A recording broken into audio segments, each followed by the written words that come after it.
You there, Julie?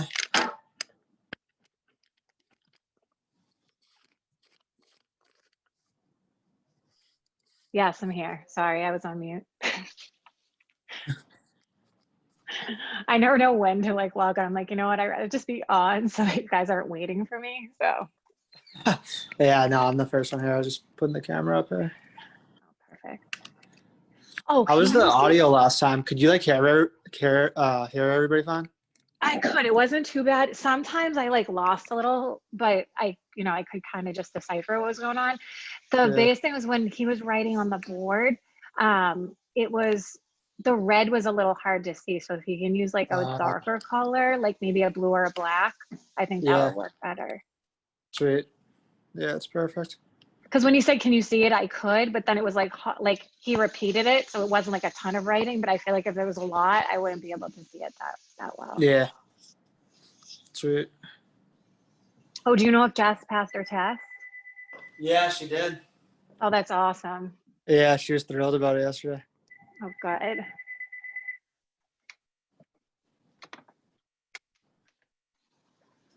She said she got there like an hour early because she was so like anxious about it. Uh-huh. So funny because it was like an hour away too. I know she's when she said where it was, I was like, I don't even know where that place is, so I couldn't even tell you. And it was 8:30 in the morning that I'm like, oh, so good. I'm gonna like defer to her then. I'm gonna try to get her number and see if she can help me. I'm like still trying to schedule it through PSI. So if I can't get that done by like early next week, I think I'm gonna go through the same company that she went through. Yeah, it was a process doing it.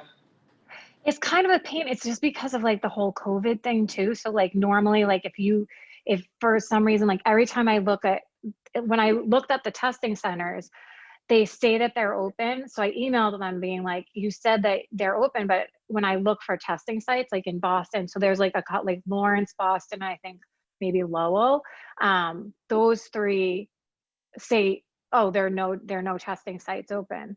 So I have like nothing open. And then I'm like, but you said it's open. So, cause I asked them, I go, well, since during COVID, is there any way to take it online or like somewhere else so that I'm just like in a room and like there's a proctor online or whatever. I mean, who knows what anyone's doing. And they were like, no, our testing sites are open. I'm like, in Massachusetts? Because every time I go on, and then I call, and after you wait like 20 minutes or 30 minutes online, they just hang up on you. And you're like, awesome. So I just wasted like 20 or 30 minutes staying on hold for you to hang up on me. That's fact. Yeah, it took me like a couple weeks, but actually, this audio's like on. Yeah, it took me like a couple weeks when I did it a while ago to like get a response back and stuff. They're always a pain, but like it's way worse than COVID. Let me go to the other room real quick.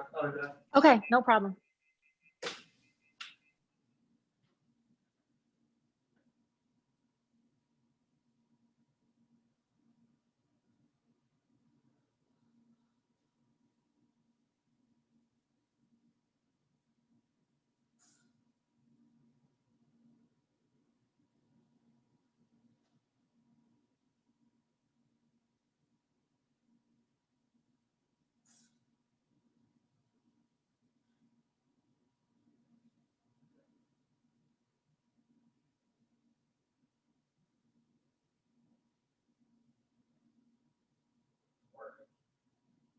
Oh, that sounds familiar.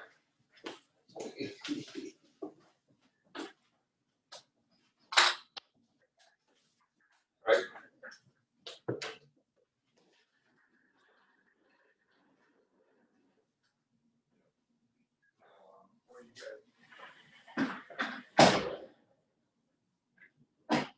You say you have a 2-year-old? I do, yeah. She's 2.5. That's awesome. What's her name? Brooklyn. Brooklyn? Yeah. What made you think of that name? Did it come from somewhere? Well, my sister actually lives in Brooklyn now, so that's kind of funny. But when my ex and I don't agree on pretty much anything, but it was kind of one of those things where like I may have put it in his head without him knowing it. And he's like, oh, how about Brooklyn? I'm like, that's an awesome name. I love it. But it was I think it's so hard to name a kid. And I didn't like names that I loved, but I associated them with like other people. So if like there was a name, you know, like I'll just use Katie because like I feel like there was like everyone's name was Katie. Like I'm like, oh, like I don't know. I think of it like your kid has to look like a certain person, you know, in your head. Like, oh, you have to be blonde and blue eyes, or you have to like Nicole. I had a friend Nicole with like dark curly black hair and dark eyes. So that's kind of how I just it was like we neither one of us knew anyone named Brooklyn. So it's kind of like she can come out looking however she wants and she's going to be Brooklyn. And that's what I'm going to think Brooklyn should look like. I was going to sit somewhere where you could see me, but you can't. Hi, Julie. Jessica's here. Jess, congrats. Oh, you heard? Yes. I asked Luke, I was scared to ask out loud to in front of everyone because I'm like, really a jerky thing. But then I said we should trade numbers. I want to get your number. So if you wouldn't mind helping me. No, oh my God. I feel like this is gonna sound crazy, but I feel like I like know the material at this point, and I want to take the New Hampshire one like right away. So I'm kind of I'm gonna have to be studying still a little bit. It's right here. It's so confusing. We're all looking for the camera. We miss you. Hopefully we'll see you soon in person. I know, that would be good. But yes, let me give you my number. Yes, let me write it down. You want to text me? Yes. Actually, I'll just text you because that would probably be the easiest way to do it. 617. No rush. Yep. 538. Did you hear that? 538. Yep, 2506. 2506. Yeah, so 617-538-2506. All right. I'm texting you now, so you have mine. I think I have to shut my ringer off anyway, so good. Hopefully you got it because I just texted you, Jess. Okay, I'm gonna log right now. So that I texted the right person. I know, I do the same. So like ours, make sure we use the dark colors, not the red on the whiteboard. It was hard for us to do that one. Not the red. Yes, I got it. Awesome.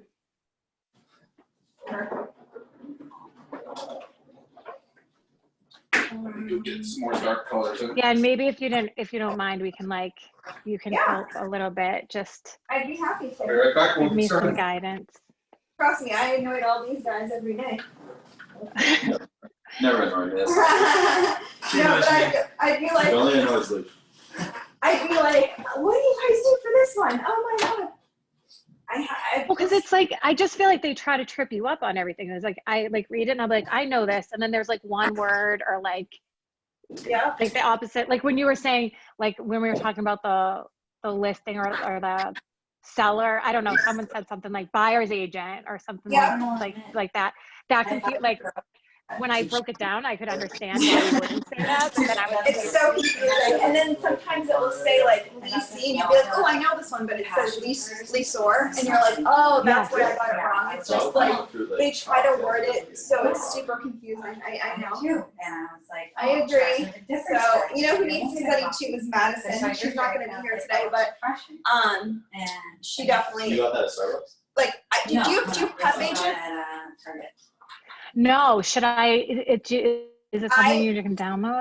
I bought Prep Agent, but you don't have to buy it. You can watch his YouTube videos, but he breaks it down. Tomorrow. I'm gonna write this down. Prep Agent, it's amazing. So he has a lot of free YouTube videos, but I ended up buying it for like the year a while back, and I think it helped me because there's a lot of practice quizzes on that as well.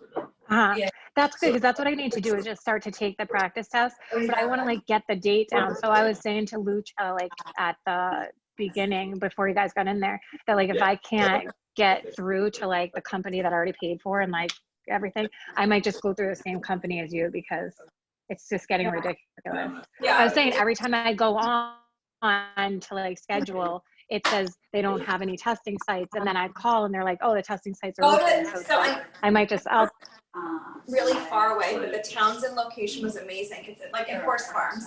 It's in the middle of nowhere. Oh, nice. We pulled right up. There's no one around. It was good. It was just easy. No parking drama. Perfect. Awesome. Thanks, Jess. You're welcome. How are you? Good. How are you? Good. Restaurants and hotels. What's that? Sorry. Yeah, so Lamenting about having to work on a holiday weekend? Yeah. Welcome to real estate. Oh, no. I was saying I know how it is because of hotels and restaurants and stuff. So. Yeah, so let me give you my personal experience or my personal comparison between working in the hotel business and real estate. So I really enjoyed working in the hotels. You know, you got a lot of benefits. I mean, I basically got my honeymoon for free when I did it in Maui at the Four Seasons, which is not a bad thing. That's nice. It was. So nice. It was awesome. But, you know, you're killing yourself for hours upon hours upon hours. And not that you're not going to work a lot of hours in real estate, but the difference is that you can do it a little bit more on your own terms. And when I made the transition, I had young children, so it made it good for me. So as I look back now over the last 19 years, the only time that I ever missed a track meet, a baseball game, you name it, was because I chose to, and there weren't many of them. Yeah. And I can't tell you how many deals or how much prospecting I've done from, you know, baseball fields and basketball arenas and things of that nature. So it's what you make out of it is what it is. And I think that this allows you, you know, both from a scheduling and personal, while it demands a lot of time, it's a little bit much more flexible, number one. And number two, it gives you the ability to control your lifestyle, right? You can work as much or as little as you want, and you know, you can make as much or as little as you want. Right. I guess that's how it works. Right, exactly right. So thank you for showing up on a Friday before a holiday weekend on that note. Okay. So tell me, what's the one thing you took away from the first two sessions? Julie, we'll put you right on the spot. I would say the biggest lesson, I guess, that I've learned was the non-designated and designated, because I was kind of confused on that. I was confused when we read it in the book, because I feel like once you explained it, it helped, especially the fact that when I feel, and I read it a while ago, because I was just telling Jess I have to freshen up and take some practice before I take the actual test. But the designated, because they said most places are designated, and I would just get the way they gave the definition, it was so confusing to me. But now it makes sense that, you know, you get one, you work with everyone, this person can still work for the same company, but you're only working for them. So it cleared up a lot for me. And I think the old car too, that helped a lot too, because I feel like things just get so confusing. And then when you break it down, simple terms and stuff that you can remember, I grew up with MTV, the VJs and all that. I wanted to be a VJ. So I'm closer with you than other people. Jess. I'm sorry, you calling me old now? Thank you. No. Oh, okay. Yes. We're pretty much the same age. So thank you. That helped a lot. Okay, and any questions from the first two sessions? I'm asking each of you, so get ready. So far, no, because I feel like we went through it really good. And then if I do have a question, if I look back on my notes, because there were a couple times I took them, and so I kind of answered itself, so I don't need to really ask one right now. Okay, Jessica. Well, I'm going to tell you what you had just spoke about, designated and undesignated. It was on the test. Okay. And I hadn't reviewed that as much at all. Yeah. So I'm very lucky that we talked about it. Honestly, I got the answer right because of us going over it. So I don't remember studying that. So Good. I'm trying to ask for questions. Off the top of my head, I can't think of one at the moment, but they come up as we talk. Get them out. Jonathan? The old car, well, basically how to describe fiduciary to a client in simpler terms, because for the exam I did memorize the acronym, and then obviously when you asked about it, I blanked, but I never was able to easily explain it to a client, so going over that was very helpful, and then obviously I had notes on it, so people doing it was very natural to talk about it. Yeah, it was very helpful. And any questions? Well, you said you had a question about this. I have a couple really specific questions about this, but I don't think we're into that a little bit later. Why don't we do that? We'll just if there's several, then we'll come back to you once we've hit Mariah here and Luciana from Mariah. Kind of the same thing as he said, being able to explain it to a client and go over that, You mean consumer, right? consumer, I should have corrected him too. consumer. Because they're not a customer or a client until you decide to work with them or they decide to work with you. But you don't owe them more car unless they are a client. Right, but you're having to explain what does that form define? It could be a client, they could be just changing statuses from one client type to another. Technically, they could be. Anyways. So give me that consumer. example. All right, Mr. Wise, give me that example. I mean, they could be a buyer client, Okay, but they could also be selling their house in a different, so they're not changing it, they're just signing a new one for a different transaction. yeah, you'd still have Oh, to yeah, but- explain. You know, You you still say, have to but you explain it negate that they're already everything client you too. say before we get there, right? So, You still have to explain it though, because they're already a client, but you have to explain it again. do I? Technically, yeah. Okay. All right, questions? Anyways. Yes. Then the other thing I learned, gained from this is kind of just more definition of between like seller, facilitator, buyer's agent, and things like that. Questions. So I was trying to describe non-designated agency to people I worked with the other night. Okay, And their question for me was basically, okay, so how does, one of your coworkers not basically go behind your back and take your client from you or like steal your client? because they wouldn't be your coworker anymore because they'd meet my size 12 shoe and be out the door in about a half a second. Okay, So, I didn't know how to explain that.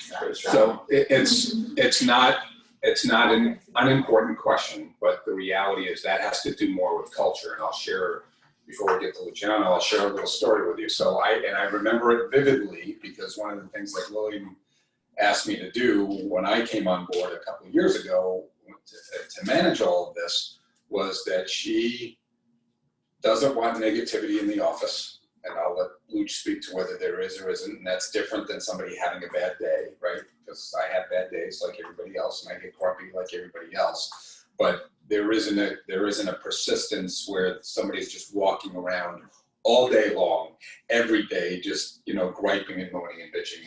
Is there? Besides me? I mean, Joanna sometimes.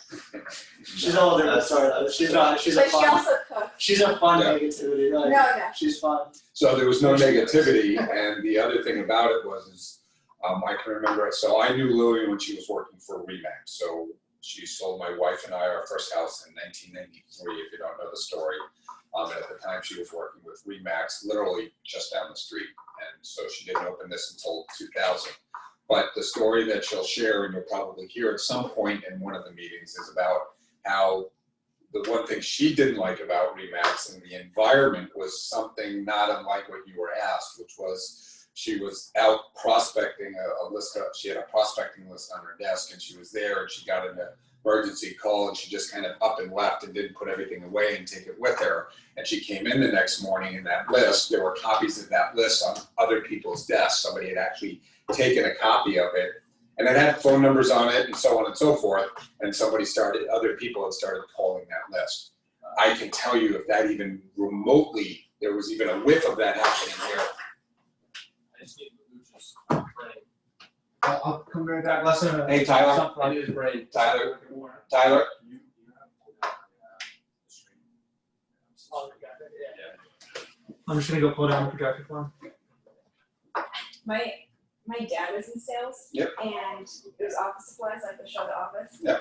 And someone from a competitor's company would follow my dad to every location all day. Mhm. And it was like. they didn't do like a video recording like in the office. They didn't have That's not videos, right. this was, they would literally follow him to each. Yep. Yeah, no, it wasn't like, there was no secret room. Yeah. Yeah, so anyway, yeah, but it was from a different company, but still, Sure. my dad would literally like walk out and the same guy would be walking in after my dad. Yeah, My sure. dad was always good. No, I'm just kidding. But, so the answer to the question is that has more to do with the culture of the company. Okay. So clearly Lillian's experience in Remax was that you had some unethical, less than professional people that would actually do something like that. Here, our general rule of thumb is listen, I want you all prospecting and you're all gonna be in either Vulcan 7 or elsewhere, knocking on doors or whatever, and somebody's gonna say, I just spoke to Jessica. I'm up for that friendly competition, but the first person to schedule the appointment, that's when everybody else goes hands off, right?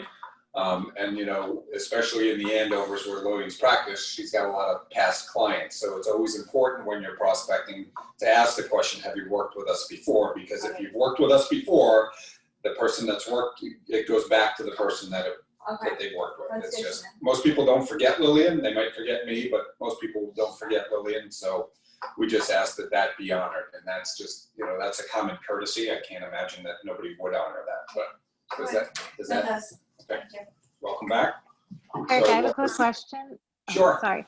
I have a quick question on that. So that was one of my questions. Like, do you ask, like, have you worked with us before or anyone in our office? And then would your next question be, are you currently working with anyone? Because if they were like, Well, yes, I'm thinking about It depends on the scenario. You certainly are going to ask that question. You know, one of the ways that you'll be trained in open houses, because you never know who's walking through the door, is, hi, Right.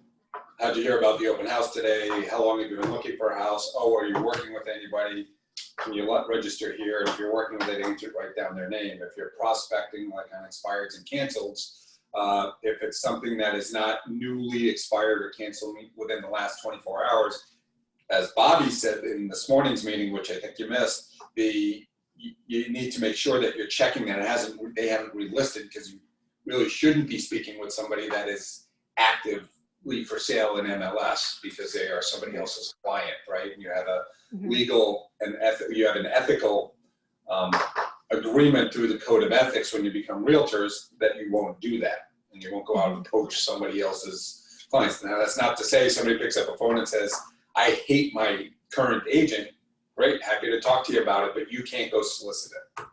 Okay. That was my other question. So if they call you, it's okay. Different. You just can't Yes. solicit them. Okay. When someone cancels their contract with an agent, is there already something monetary value built into the contract that if the client decides to cancel, then this amount of money would be paid to the agent? How do you go about canceling a contract? No, so each cancellation, the cancellation is a function of what's the policy of the company and what's actually written in the listing agreement.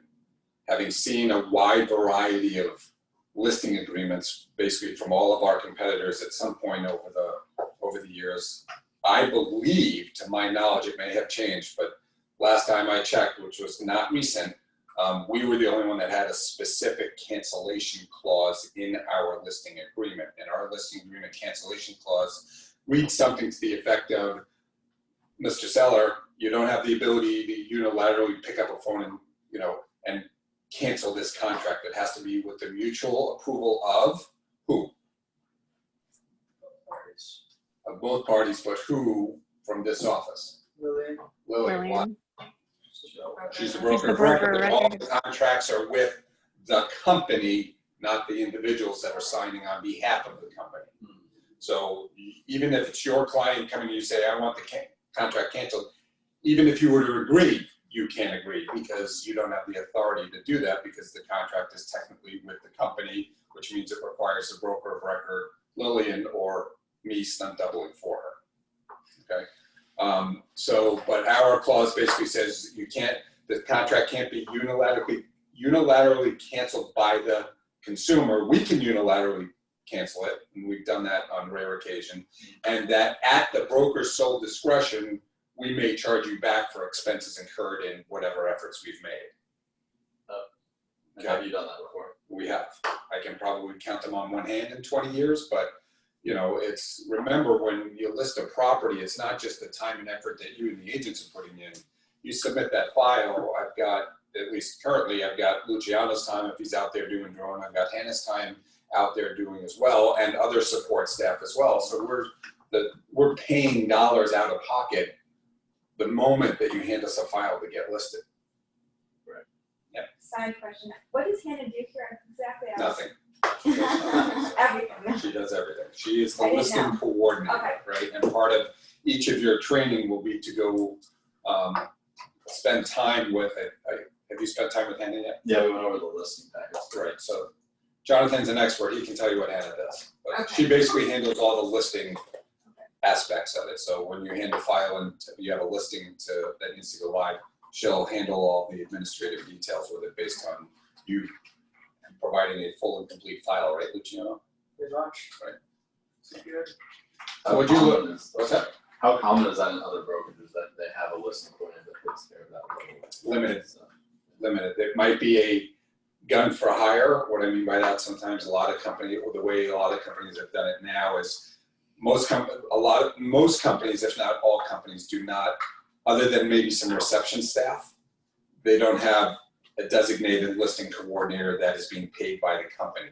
They have somebody that's a transaction manager, or a listing coordinator or a marketing person that you as the agent can go give $500 or whatever the cost is to have them do that work for you. Because remember, you're an independent contractor, you're supposed to be doing everything. Our business model was, hey, you're an independent contractor, we're telling you that part of why your split is the way that it is because it's different than everybody else's out there. We're gonna take all this administrative work on for you so that you don't have to do it.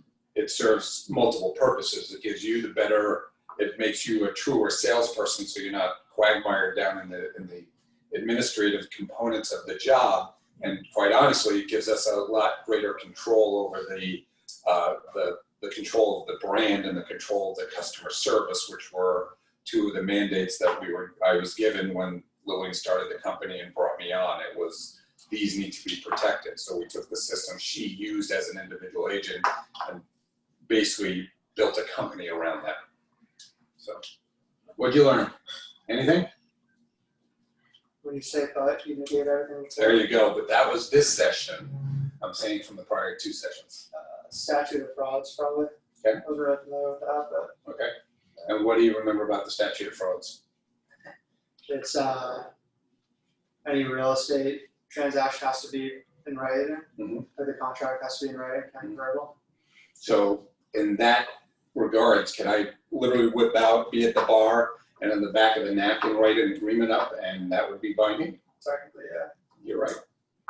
So I remember going to a closing 2 or 3 years ago, and the woman had been in the house for, I think, 60 years. So the house, she bought the house back in I think it was the 50s. And old woman in her 80s, and sweet old woman, and she said she came to the closing as a seller. She had to come to the closing because she just wanted to see her house go, and she goes, I actually brought the contract from when I bought the property. I'm like, great, can we see it? We're all waiting for this, multi-page document. She brings out a single piece of paper that's like that big. And it basically said, I sell this house to this person for this amount, and that was the contract. It was wild, so anyway. And did you have any questions? No, I don't think so. Okay, Jonathan, you said you had several questions on the form. Let's hit that first. The designated seller and buyer's agency. Yes. New to me in this, Okay. in boot camp here, because I didn't know about it before. Okay. I get the general idea. I haven't heard about it being actually practiced before. Okay. I just haven't heard examples of it.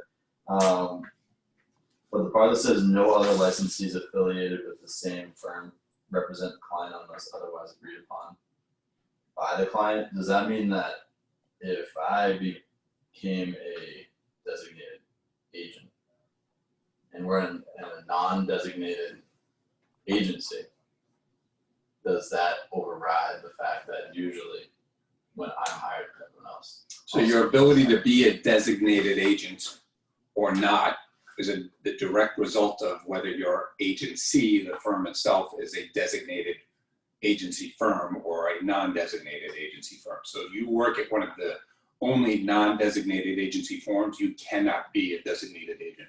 Oh, okay. I thought it was more complicated than that. I thought It can be. It sure sounds like it when you read But that. it's good, you Yeah. read it so thorough. I was pretty confused because I thought it was something like, no, this is going to confuse people, so I'll stop because it's not what it is. So I get it now. Okay. No, it's good to share this. Keep going. Maybe I do understand this part then.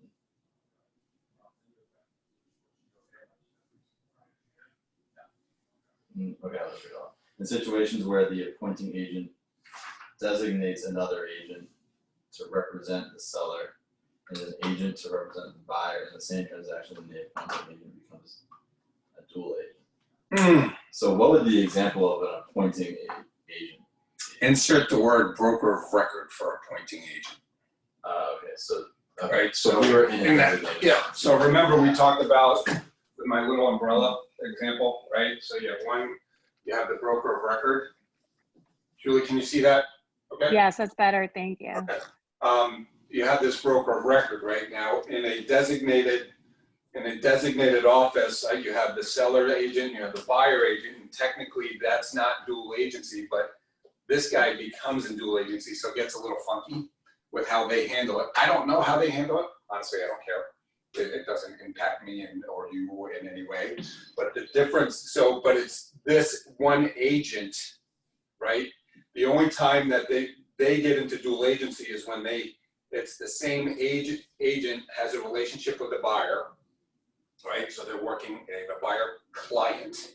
They are the designated agent for that buyer client, meaning the one agent, right? Or there might be more, but the one designated agent for that buyer is the same one designated agent for that seller.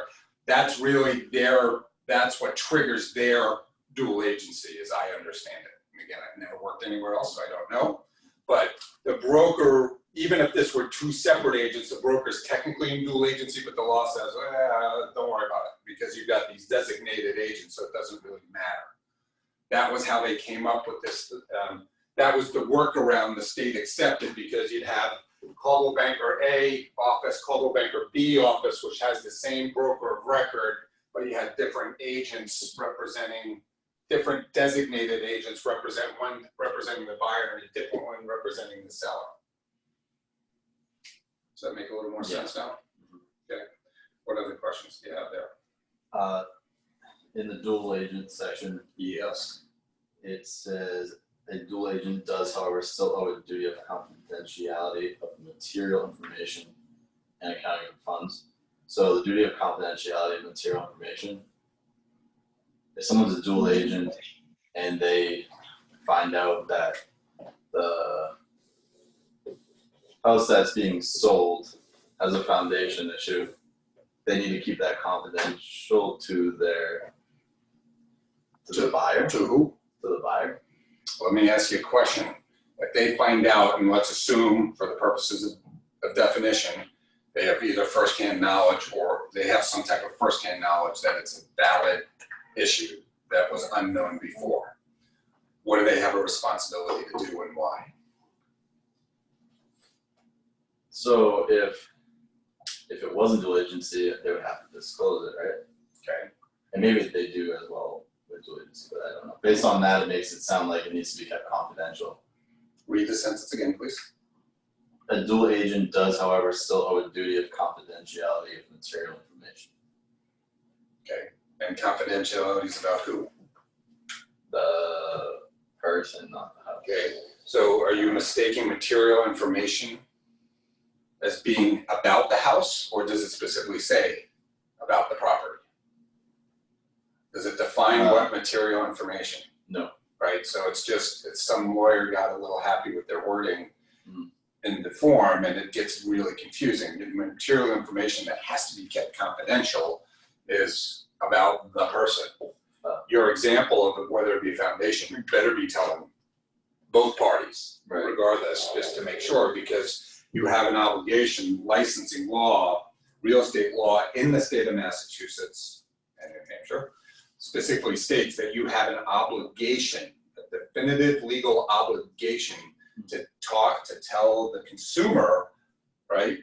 Buyer, client, buyer, customer, seller, client, seller, customer, facilitator, it doesn't really matter. You have, irrespective of the relationship, you have an obligation under the law to inform them of material defects that would impact. And a material defect, latent defect is, and the best way that I know how to describe it in layman's terms is that it's something about the property that would potentially change their mind of doing something. It'll change my mind to sell or not to sell, or change my mind to buy or not to buy. So does that Yeah, it make better does. sense there. Yeah, when I saw material information, I was thinking material defect with the home, which is incorrect. So I got it now. Right. Okay. Yeah, thank you. Other questions? Yes, ma'am. On dual agency again, Yeah. just as an example, so say, I can kind of give like a hard example. So my neighbors next door are probably going to be selling their house in a couple of years. They had said that they were going to. So say they hire me because they know me and they want that, right? And I work in a non-designated agency. Yeah. So then my cousin I know would be interested in that house because Yeah. my uncle built it, and long story short, it was in our family. They sold it. Now he would want to bring his family back to live there. So say Okay. he hires, say I'm his agent. So I'm a buyer's agent for him. And we're looking at all these different houses. This comes on the market and I'm a listing agent for this house. Do I try to hand him off to somewhere else because I'm so involved? Is this way too much of a confusing question? No, Has this happened before? it's a company, so the law says you can do it. The law says you, as long as you follow the proper steps of dual agency, Mhm. proper disclosed dual agency, you're fine. What our company policy says is, yes, you should be handing one of those clients off to somebody else in the office, and you have to hand it off to somebody who has at least your experience, preferably more. I'm gonna tell you, you should only hand it off to either Lillian or Eric, just to make sure, so that the person you're handing off doesn't feel like they're getting the shaft. You know, oh, here you go to Luciano. He's got one transaction under his belt. Good luck, right?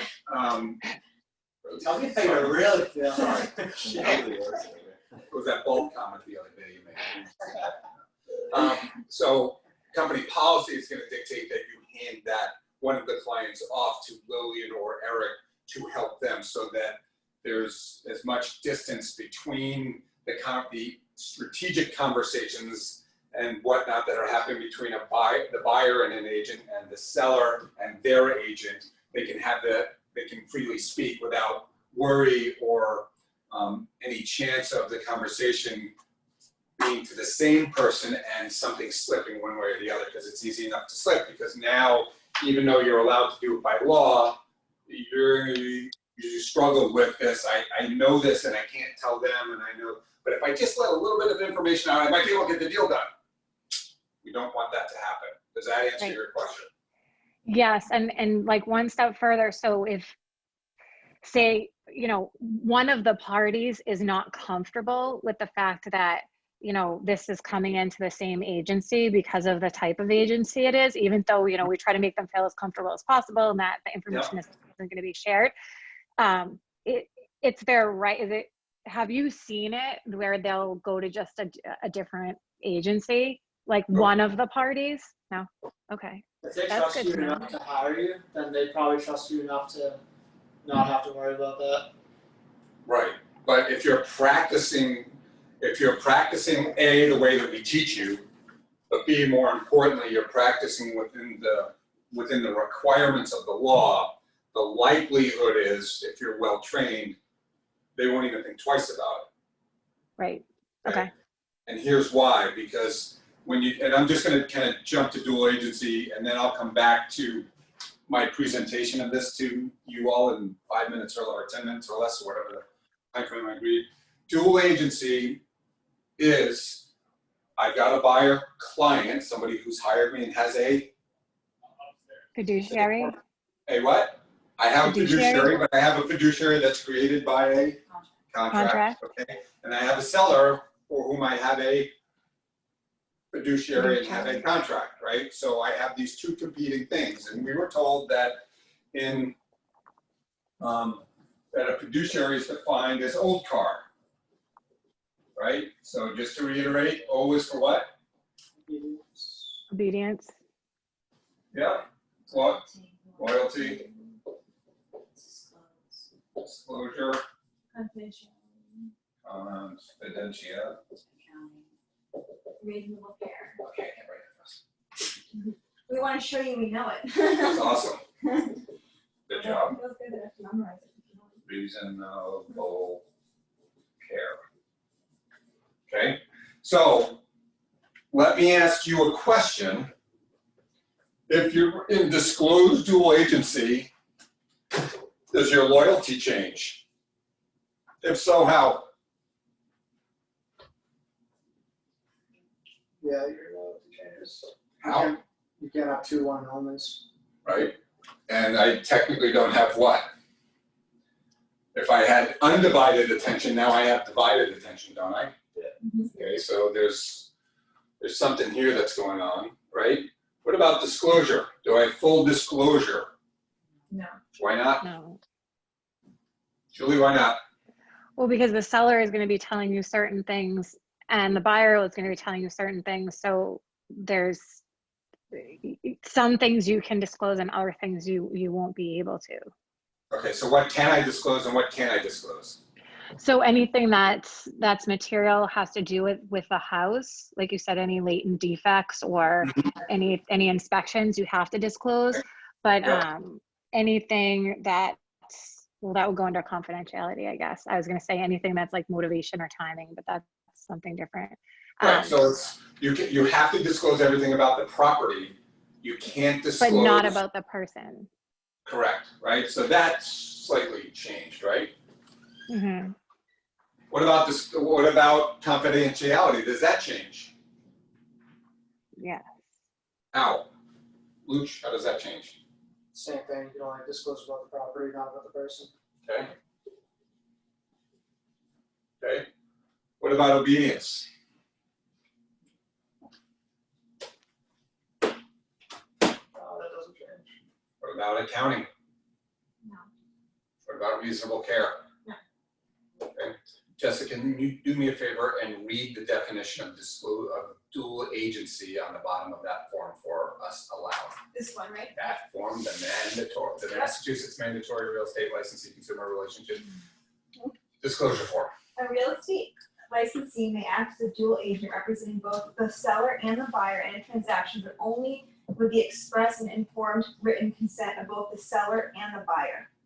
A dual agent shall be neutral with regard to any conflicting interests of the seller and buyer. Consequently, a dual agent cannot satisfy fully the duties of loyalty, full disclosure, obedience to lawful instructions, which is required of a seller or a buyer agent. A dual agent does, however, still owe a duty of confidentiality of material information and accounting for funds. Written consent for dual agency must be provided before a potential transaction is identified. But in any event, no later than prior to the execution of a written agreement for the purchase or sale of residential property. The consent must contain the information provided for in the regulations of the Massachusetts Board of Registration of Real Estate Brokers and Salespeople Board.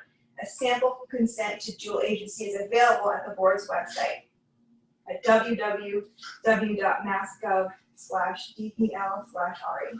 Okay, what does all that mean? So it's saying kind of what we just went over, that you cannot satisfy fully the duties of loyalty, full disclosure, and obedience to lawful instructions which are required of a seller or buyer agent. But you still owe confidentiality of material information and accounting for funds.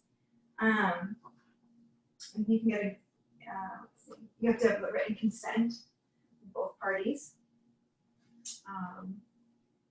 And it's good they have a sample available to read over. Document. Yeah. No, I mean, that's helpful to see it. Mhm. So kind of, that's what we just discussed. Okay. But it doesn't mention, does it mention reasonable care? Did I miss that? No, reasonable care is not gonna change, right? Because Right, that's no, just telling people what you need to hear.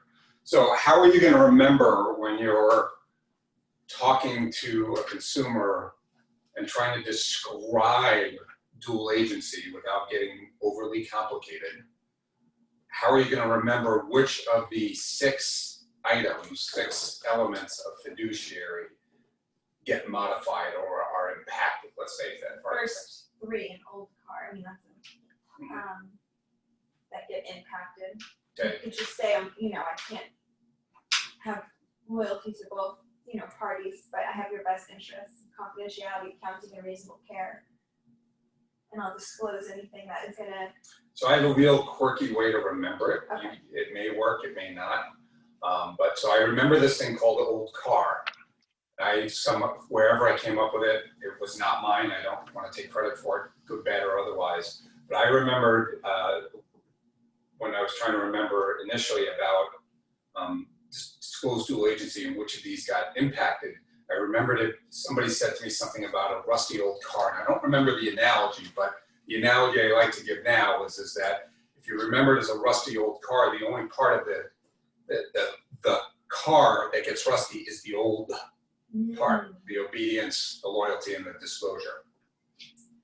So it may not be the best analogy, but I find in trying to remember these very complicated things, if I can do some type of association that's very simple for me to remember, it will generally be it will also be usually a pretty good way for you to remember it. So I'm going to tell you that when you get into disclosed dual agency, it's not just old car, it's a rusty old car, and it's the old part of the car that gets rusty. So therefore, it's the obedience, the loyalty, and the disclosure that are modified, if you will. And modify is the only way for me to describe it.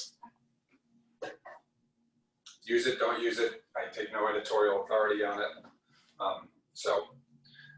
So there were several things in that paragraph when we get to dual agency. Sorry, the Yep, for obedience, how does that get modified again? I've never been able to, honestly, I've never been able to describe that, how that is, because obedience really has to do with following lawful instructions. Yeah. Now you're getting into, you have two clients giving you the same lawful instruction. Can you follow both lawful instructions if it's the same? I've never been that.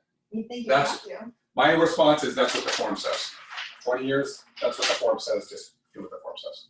Yeah. Because if you do what the form says, you're not gonna get in trouble. Okay, so what's the difference between, see how good your memory is.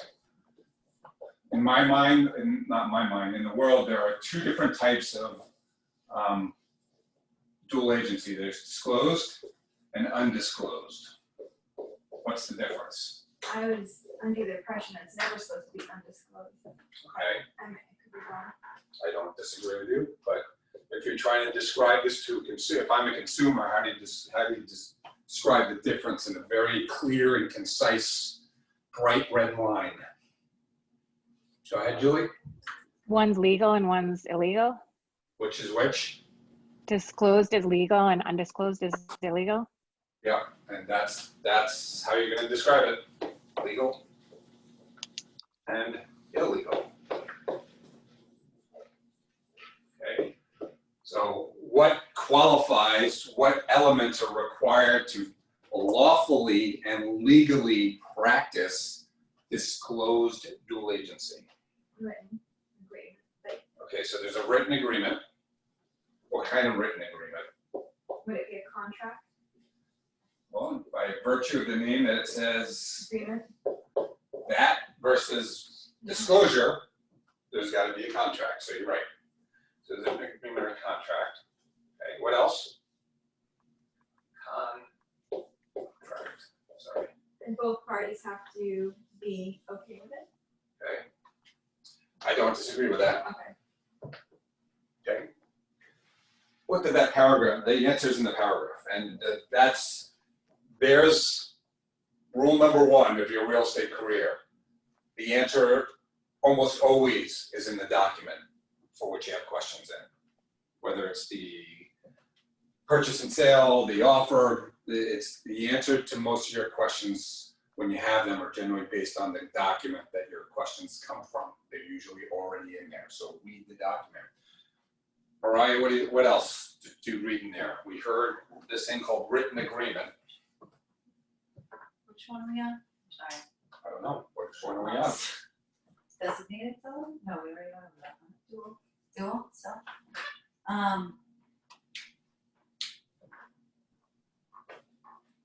Let's see. Consent.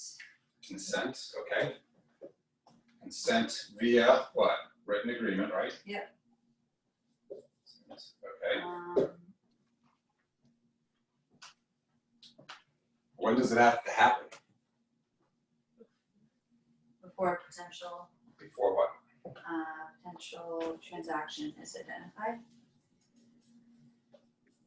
So you need some type of written agreement, or just consensual agreement, written, which implies that it needs to be signed by both, Yeah. right? Because you don't have an agreement if it's not signed. Has to be done before a transaction. So when do you think that's gonna happen and on what document? It's, I'm gonna say before the purchase and sale, and I think it's 3 days. So a purchase and sale, doesn't that implies there is a transaction?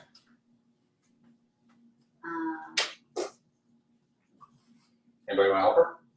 So before a potential transaction is identified. Okay, so in my mind, when they say transaction is identified, does that mean a specific property that somebody wants to buy or sell? I would say so. Okay, so It gets a little confusing though. I know you're jumping ahead here, but Go for there's a comma there, and this is one of my other questions I forgot to ask. It says, but in any event, no later than prior to the execution of a written agreement for purchase or sale of residential property. So it says, so that tells me you can get your consent up to and including the time of I'm about to write an offer. Yeah. But that's still before the transaction. So you may have identified a property. Yeah. But if you do nothing about the property, then it doesn't matter. But if there's if you write an offer and you haven't gotten written consent, now you've gone from to there. So would it be when you're talking about a specific property or? Well, so if there's a written agreement, what written agreement do you think you're using to get consent for disclosed dual agency? Well, let me ask you a question. Because you present this. The one from the website that they sent? If agreement is another word for, Contract. is this a contract? No. Okay, so, see, I didn't need to answer. You answered it yourself. Wait. Julie, any thoughts? So I would say that it also has to be informed, like the customer has to be informed because What? like informed of what dual agency is. You have to go through everything. You can't just give them the written agreement. Let me ask you contract. a question. Can you be in dual agency when you're working with a customer? No, it has to be a client Okay, why is that? because you are working for the client, not with the client, and you owe them a fiduciary. Okay, so what the law, the dual agency law is saying is, hey, you got two clients to whom you owe fiduciaries to. And as we've mentioned previously, what in another profession, and if you're an attorney, you can't do dual agency because your job description is what? I gotta win or lose. I can't represent both parties in the plaintiff and the defendant in a lawsuit and both represent one without the other losing. Whereas our job description is to bring both parties together. So the law says, okay, you can do that, but there's that rusty part of the old car that you can't, that gets modified, and you better make sure that you're following the rules to do that. So there has to be some type of written agreement, written consent. So what things do you and a consumer sign that constitutes an agreement? If you sign this, meaning the Massachusetts Mandatory Real Estate Licensee Consumer Relationship Disclosure Form, that's not a contract, so is there consent being given by the consumer that there's the possibility that dual agency might happen? Yes, no, maybe? No. Maybe? So Julie says no. Jessica, what do you say?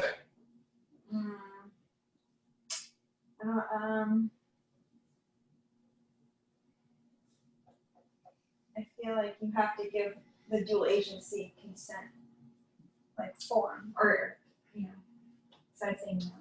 So what document, let's ask the question differently. What documents does an agent and a consumer sign that might be able to contain a consent? What agreements do consumers and agents sign? Luch? I mean, there's a buyer or the seller contract, there's also the notice of dual agency. Okay, so is the notice of dual agency, do you think by virtue of the name, notice of dual agency, do you think that's a contract? I mean, that's technically a disclosure saying that, but I mean, Yeah. in No, you're right. the contract, You're there's an right. actual paragraph that, There's in what contracts? You said it earlier. in the buyer contract or the. So the exclusive right to buy agreement, for the exclusive right to sell agreement, for the exclusive right to lease agreement, the exclusive right to rent agreement, and I can keep going, which are the agreements where a consumer engages the services of a real estate agent. The consent is built into those contracts. And you don't know that because he knows that, but because he sees them, you don't know that because you haven't seen them. Unless you bought or sold real estate and were actually asked to sign on. So there are 3 significant steps that must have occurred in order for you to legally practice dual agency, which means that it would be disclosed dual agency, because if you miss any of the steps, yes, another acronym. If you miss any of the steps, you are not practicing disclosed dual agency, which means you are practicing undisclosed dual agency, which means it is illegal. Okay? So what 3 things, based on your reading of that last paragraph about dual agency, and I hate the way that they name that paragraph because they say dual agency, they don't say disclosed dual agency. That's just a personal quirk, but because I don't want you to ever refer to dual agency as dual agency. It's either disclosed or it's undisclosed, okay? And that will force you to think about the things that we're about to talk about, okay? What 3 things must every agent do to operate and perform disclosed dual agent or legal dual agency? D disclosed. D is disclosed. Good. Try to keep it simple. What do you think the N is? I'm sorry, it's these. I need more coffee, sorry. The CN. A little dyslexic. Consent. Consent, right? And what do you think N is? Luciano? Neutral. Notify, Close. notice, Notice. go on. Leave yes. Okay. So why do I teach it this way? Because when you're up in front of the judge, and remember that's how I'm going to teach you, I want to teach you what to say up in front of the judge so that when you're never up in front of a judge, at least you knew it. I don't want you in front of a judge, but if you do, you need to be able to speak intelligently. So where do you think we disclose the concept of disclosed dual agency? At what part of the process and what document can you point to that says, I did that? Buyer and seller agent agreement for the agreement to sell. Nope. The dual agency disclosure form. There is no dual agency disclosure form. Massachusetts Mandatory Real Estate Licensee Consumer Relationship Disclosure. Bingo, because that is a Disclosure. and what's on the bottom of that, back of page 2 of that that Jessica just read for us? The description of dual agency. So it's in the, let's just put it in the agency form so I don't have to write out the Massachusetts mandatory Can you real want to? estate licensee. I'm just gonna write MMRE. Your quiz at the end of today is you have to spell it backwards, okay? Oh, boy. So, I have a quick question. yeah, go for it. So if it's disclosed in here, because there's a description on the back, what would you check off for them to understand that you're a dual agent? Because each person, like the buyer and the seller, each get a separate one, correct? So would you check just whatever you are for that one person, whatever you are for the other person, and then kind of let them know, like, hey, I'm this person's and I'm that person's? I'm not going Does to that make answer the sense? question, and we're going to come back in 10 minutes, and you're going to tell me whether we answered the question or not. Okay, thank you. No problem. So what we're saying here is that if you as an agent are practicing lawful disclosed dual agency, you will follow the 3 steps. You will follow disclosure, consent, and notice. And you'll be able to stand up in front of the judge and say, Judge, here's how and when I disclose this thing called dual agency. If you look at Exhibit A, which is the Massachusetts mandatory real estate licensing consumer relationship disclosure form that I presented Julie Weatherby on September 4th, 2020 at 1:54 p.m. You'll notice, Your Honor, that she signed that. And then you'll also notice, Your Honor, on the back of page 2, there's this paragraph describing dual agency. This is the form that I am required by state and required by my office and trained by my office, and everybody in my office presents to a consumer at the first personal meeting to discuss a specific property. So I'm reviewing all of this with them, and if you look, Julie signed it, Your Honor, which is an indication that I've given her the form and that we've talked about it. So do you think that satisfies disclosure of what dual agency is? Okay.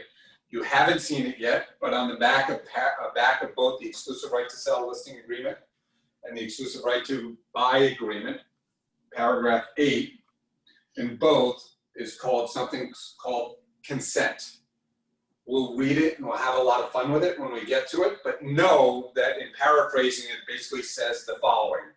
Hey, Jessica, my agent, told me about this thing called disclosed dual agency, and I'm consenting to the possibility that it might happen because I might be interested in a property that's listed by the same firm and agent. And if that does happen, I'm consenting to the possibility that it might happen. And if it does, Jessica or my agent is going to give me something called notice in written form. Okay, so your consent comes in the form of your exclusive agreement.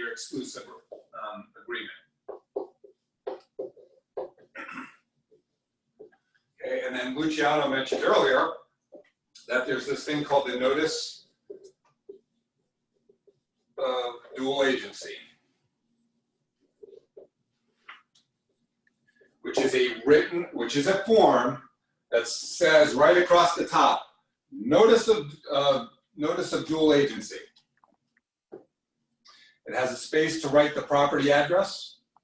It has a space for the agent to print their name and sign their name and date it. It has a space for the seller to print their name and sign their name and date it. It has a, a space for the buyer to print their name, sign their name, and date it.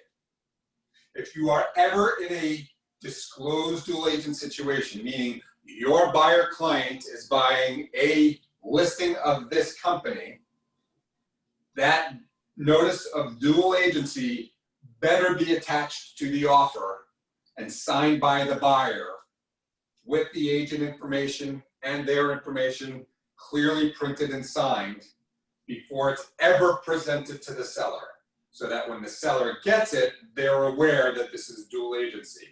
Now we'll take it one step further, and I would recommend to you that if you're showing a buyer client one of our listings, you should make the listing agent aware of that, and the listing agent, whether it's you or somebody else, ought to pick up a phone and call the seller and say, hey, by the way, I know you approved the showing today. This showing is going to be a buyer client of ours, which means if they buy the property, we're in disclosed dual agency. So if you get up in front of a judge because somebody's claiming that you practice undisclosed dual agency, your argument better sound something like this. Your Honor, with all due respect, I don't believe that I'm practicing undisclosed dual agency, which of course would be illegal, and here's why. I met with the buyers, Jessica, on September 4th, at which point we went through the Massachusetts Mandatory Real Estate Licensing Consumer Relationship Disclosure Form. You'll see that she's printed her name, she signed her name, and dated it that same day. She was given a copy of that before she left, and that's where, Your Honor, I disclosed to her what the concept of dual agency was. You'll also notice that I have the exclusive right to buy agreement that Jessica signed, right? And I also have, and I have the same one for the seller, right? They signed it on whenever. Then I bring up the two consents and say, okay, the consent is contained in the exclusive right to buy agreement and into the exclusive right to list agreement. Buyer signed it on this date, notice the signature on the page with the consent in it. Here's the seller, signature, date, notice the consent paragraph in it. And then you'll notice, Your Honor, the third portion, which is required of me that I needed to provide notice, in addition to having spoken to both parties before we even crossed the threshold of the house to see the house. When the buyer wrote the offer, we specifically attached a notice of dual agency in which I identified myself as the agent, the buyer identified themselves and signed, and the seller, upon receipt and acceptance of the offer, did the same.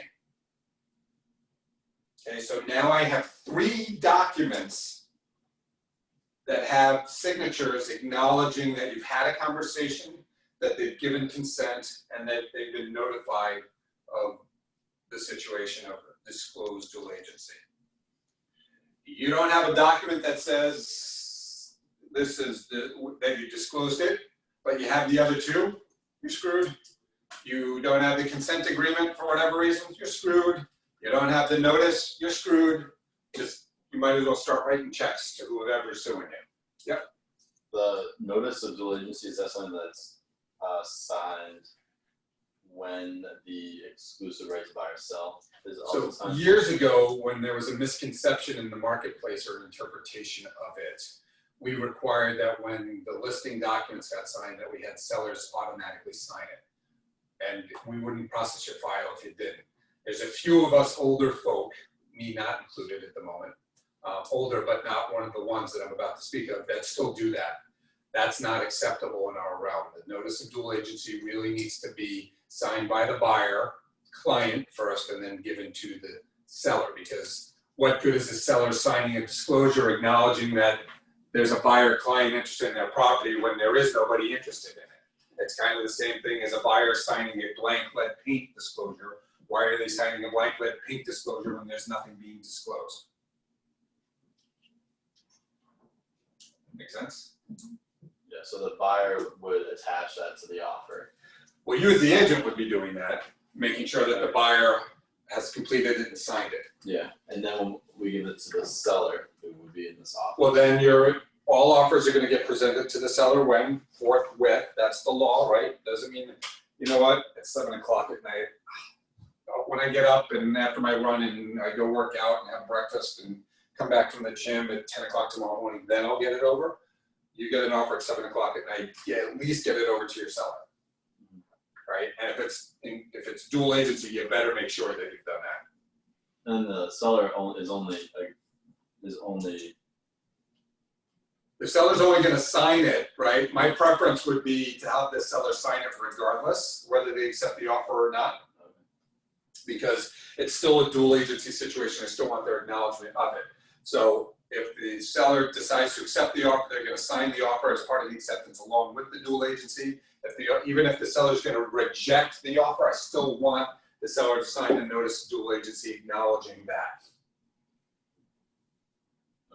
Because if you don't, you're asking for trouble. You're asking for somebody to come and potentially sue you and win because you didn't take the time, even though the offer wasn't accepted, to get them to acknowledge that at that moment in time, we were in disclosed dual agency. Make sense?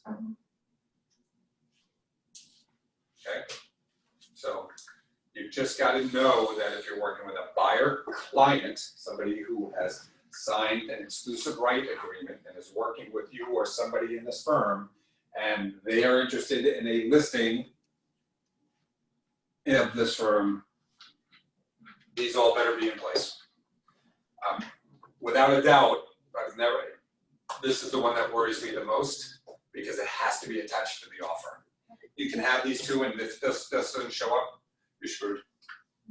Yes. So the consent is a part of the exclusive right to buy, exclusive right to sell agreement that they signed. Say we had a consumer. Yep. And we sat down and they're just about ready to sign exclusive right to buy or sell. Yeah.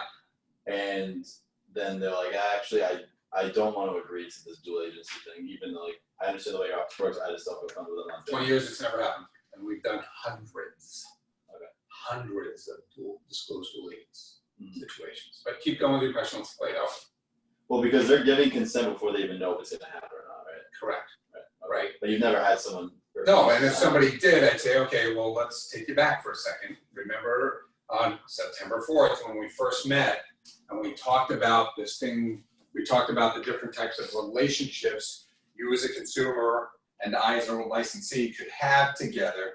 We talked about the concept of what dual agency was, and dual agency was you are hiring me as a buyer and you want to buy one of our listings. Then when we went through the exclusive right to buy agreement, if you'll remember, because here's your signature on it, you'll remember that I went through all of this with you, you read the contract and you signed it. Okay, and within that you gave the consent. Right. So now all we're doing is providing notice of that. And remember, the things that change in dual agency are the rusty parts of the old car, which are the obedience, meaning I can't follow two lawful instructions that may conflict with each other, and maybe that's the best description of it, right? I can't follow, and that's why it gets modified, is because I can't follow two lawful instructions of two different parties that are going to be in conflict with each other. I can't give I can't give undivided attention to one party over the other. I can't be loyal to one party over the other. I like to describe it as I can't negotiate to the detriment of one party over the other. That's more layman's terms, they'll understand that a lot easier than undivided attention, right? And I can't give full disclosure. Well, what do you mean? You have to tell me if there's something wrong with the property. You're right, but I don't have to tell you.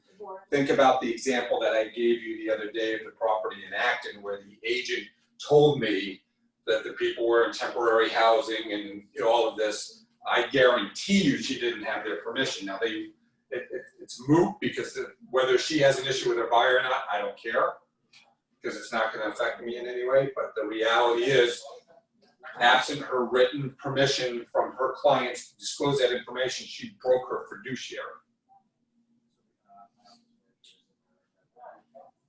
Could be a kinder customer or consumer. What was that? So it could be a. Should we go ask if we No. say agency one? Okay, make sense? Makes sense. Questions? I'd love to see a copy of one of those, or we'll get to it, I'm sure. That's your homework for this weekend. Oh, boy. Okay, because on Tuesday, now, and we're gonna talk about it a little bit, I've got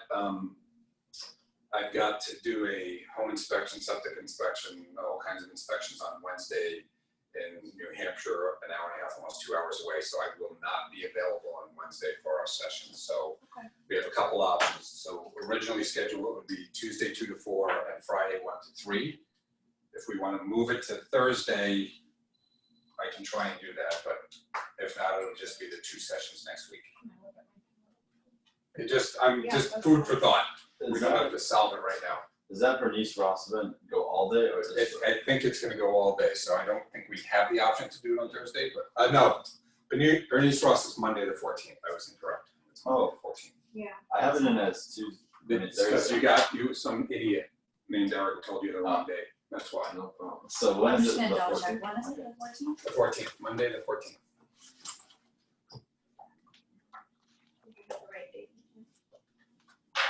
I will probably could not be here for Thursday. All right, so let's just plan on Tuesday and Friday, let's I not can complicate it. rewatch it, but. Yep, no, let's just not complicate it, that's fine. So, Or I couldn't do Thursday either, if that helps. there you go, Yeah. pile on. Pile on. So it would But- just be, We're just Tuesday gonna and have Friday. Tuesday and Fridays, but what we'll be doing on Tuesdays, we'll be going through the exclusive right to buy agreement. Okay, which I will give you before we leave. Julie, I will email you a copy of it. Do me a Okay, favor, thank while I'm you. sitting here, because I will forget, because it's a long walk to my office. Send you an email? Send me an email. Yep. Just to remind me, and we'll get that out to you. But any other questions? Because if not, then I want to go through a quick presentation. One of you can play buyer. and I'll go through my presentation of the Massachusetts Mandatory Real Estate Licensing Consumer Relationship Disclosure Form. Eric, just quick question on the scheduling again, Yep. just so I can write it down. We going through the week of the 15th as well, so the 15th through the 18th, that next week? Yeah. So that Okay, I just Tuesday, didn't- Wednesday, Friday. Okay. And then the 22nd, or do we Don't end on the forget 18th? How fast we move on these other things. We don't, Okay. we're not meeting next Wednesday, the 9th. We're not, because I'm gonna be out of the office, so Okay. Perfect. I don't think there's cell service or that in Upper New Hampshire and. Sorry, That's totally fine. I just. okay, any other questions? You wanna take a minute break or two, or just keep going? And when we end this, we'll end this, we'll end early.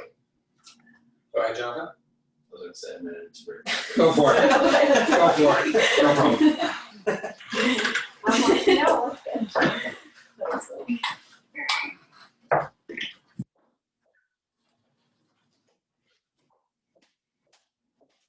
Lucky that you talked about the two types of agencies though. It was luck.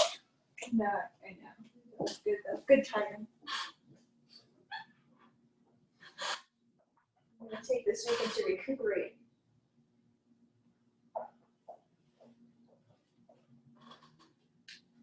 Awesome. When can I meet with you to discuss the following steps? I've got a 3:30 after this, so I'm not sure if I can squeeze it in time, but I can at least give you the paperwork. Okay, And then we can do it on Tuesday. sure.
Eric, I have a random question on this on it. 1 second.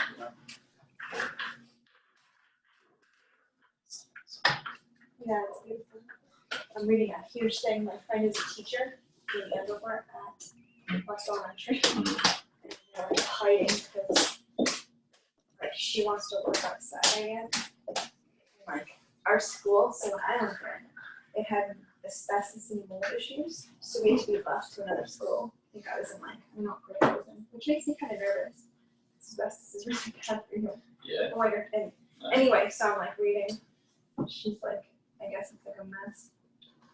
I That's mean, I feel like they're essential, like the grocery store workers, or you know what I mean? And Like, there's been people working inside for the last 6 months. you know, I'm kind of like, you have like 6 Yeah, but- people. Are they working in 60-year-old schools? And Well, that's the thing. West Elementary, where I went, they have like a mold and asbestos and poor ventilation. I guess they have like 15 documented ventilation issues. reports help warrant the building. They're rebuilding the building soon. Pretty sure. Yeah, it's a tough one. She's just not happy with the ventilation in the school. So I'm just reading a huge message she sent. Yeah, I saw some, I don't even remember which channel it was, but they had all the teachers go back for the week prior to classes to get ready, and they all refused to go inside, so they'll have their desk set up in like the front yard They're all, of the school. yeah, they're all outside, but they can't do this in the winter. Is that, yeah, They're all outside. is that an Andover too? Yeah. Maybe that's pretty fun. I don't know if it's in like the high school and the middle school, but this is just the elementary. I wonder if like High Plain Elementary is doing that. It's a new building, new era. Yeah. We'll start again in 1 second.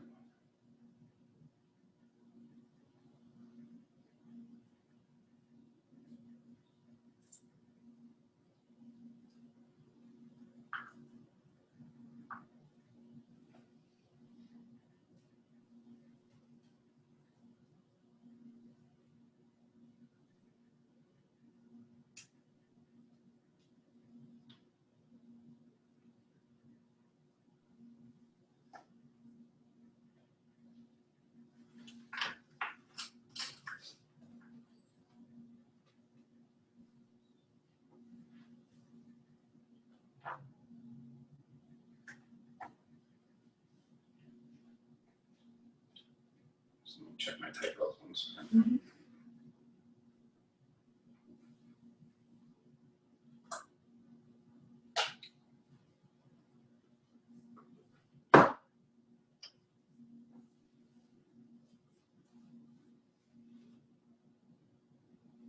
When do you take your test, Julie?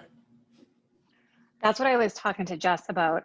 Every time I try to schedule for PSI, like I'll put down like a month of dates, and they'll be like, oh, no testing sites available. And then I called and they said that they have testing sites available, because I already sent in my money, like I'm already approved for everything. So I might just go through the same company that Jess went through to just. Someone called from PSI, because when I looked online, there wasn't any for a month. And then someone called me from PSI and they told me there was like more available than what was online. There was, I think, Dedham every Monday, and they had one like 2 weeks, a week, like the next week. And Townsend too. Okay. So like they had like no one. I mean, it was so like. Dedham does them every Monday. Okay, that's good to know, because when I looked, I did like Boston, Lawrence, Lowell, like all the ones that were like kind of close, and it just said nothing. But then they said that they had them in Massachusetts, and I'm like, where? I don't. What if you call the testing centers directly? Like, what if you called the Dedham one directly or Townsend directly? Yeah, I don't know if you can get those numbers. I mean, if I can't, because I tried. I just went through PSI, and then they hang up on you after like 30 minutes of being on. No, I have my exam email right here. Someone called me once. I got my like registration from the PSI back to like schedule. That's what happened in an email. Mm-hmm. So you're scheduling. Let me see if there's a number. I'll just give it to you. Hold on. Oh, that'd be awesome. I don't have Wi-Fi because there's Wi-Fi. Hold on 1 second. Yeah, it's definitely a pain. Sorry. They just make it more difficult, because they called me, like I was saying, so I finished like last summer doing that, the prep work, and then I didn't get approved. It took like 2 or 3 months to get approved, and then they called me and said, oh, you can do your test. And that was during the holidays. So I'm like, oh, there's no rush, because at that point I wasn't like affiliated with anyone. So I was like, oh, well, I'll just get it like before spring. And then once everything shut down in March, that was not working out. That's tough. I'm trying to see.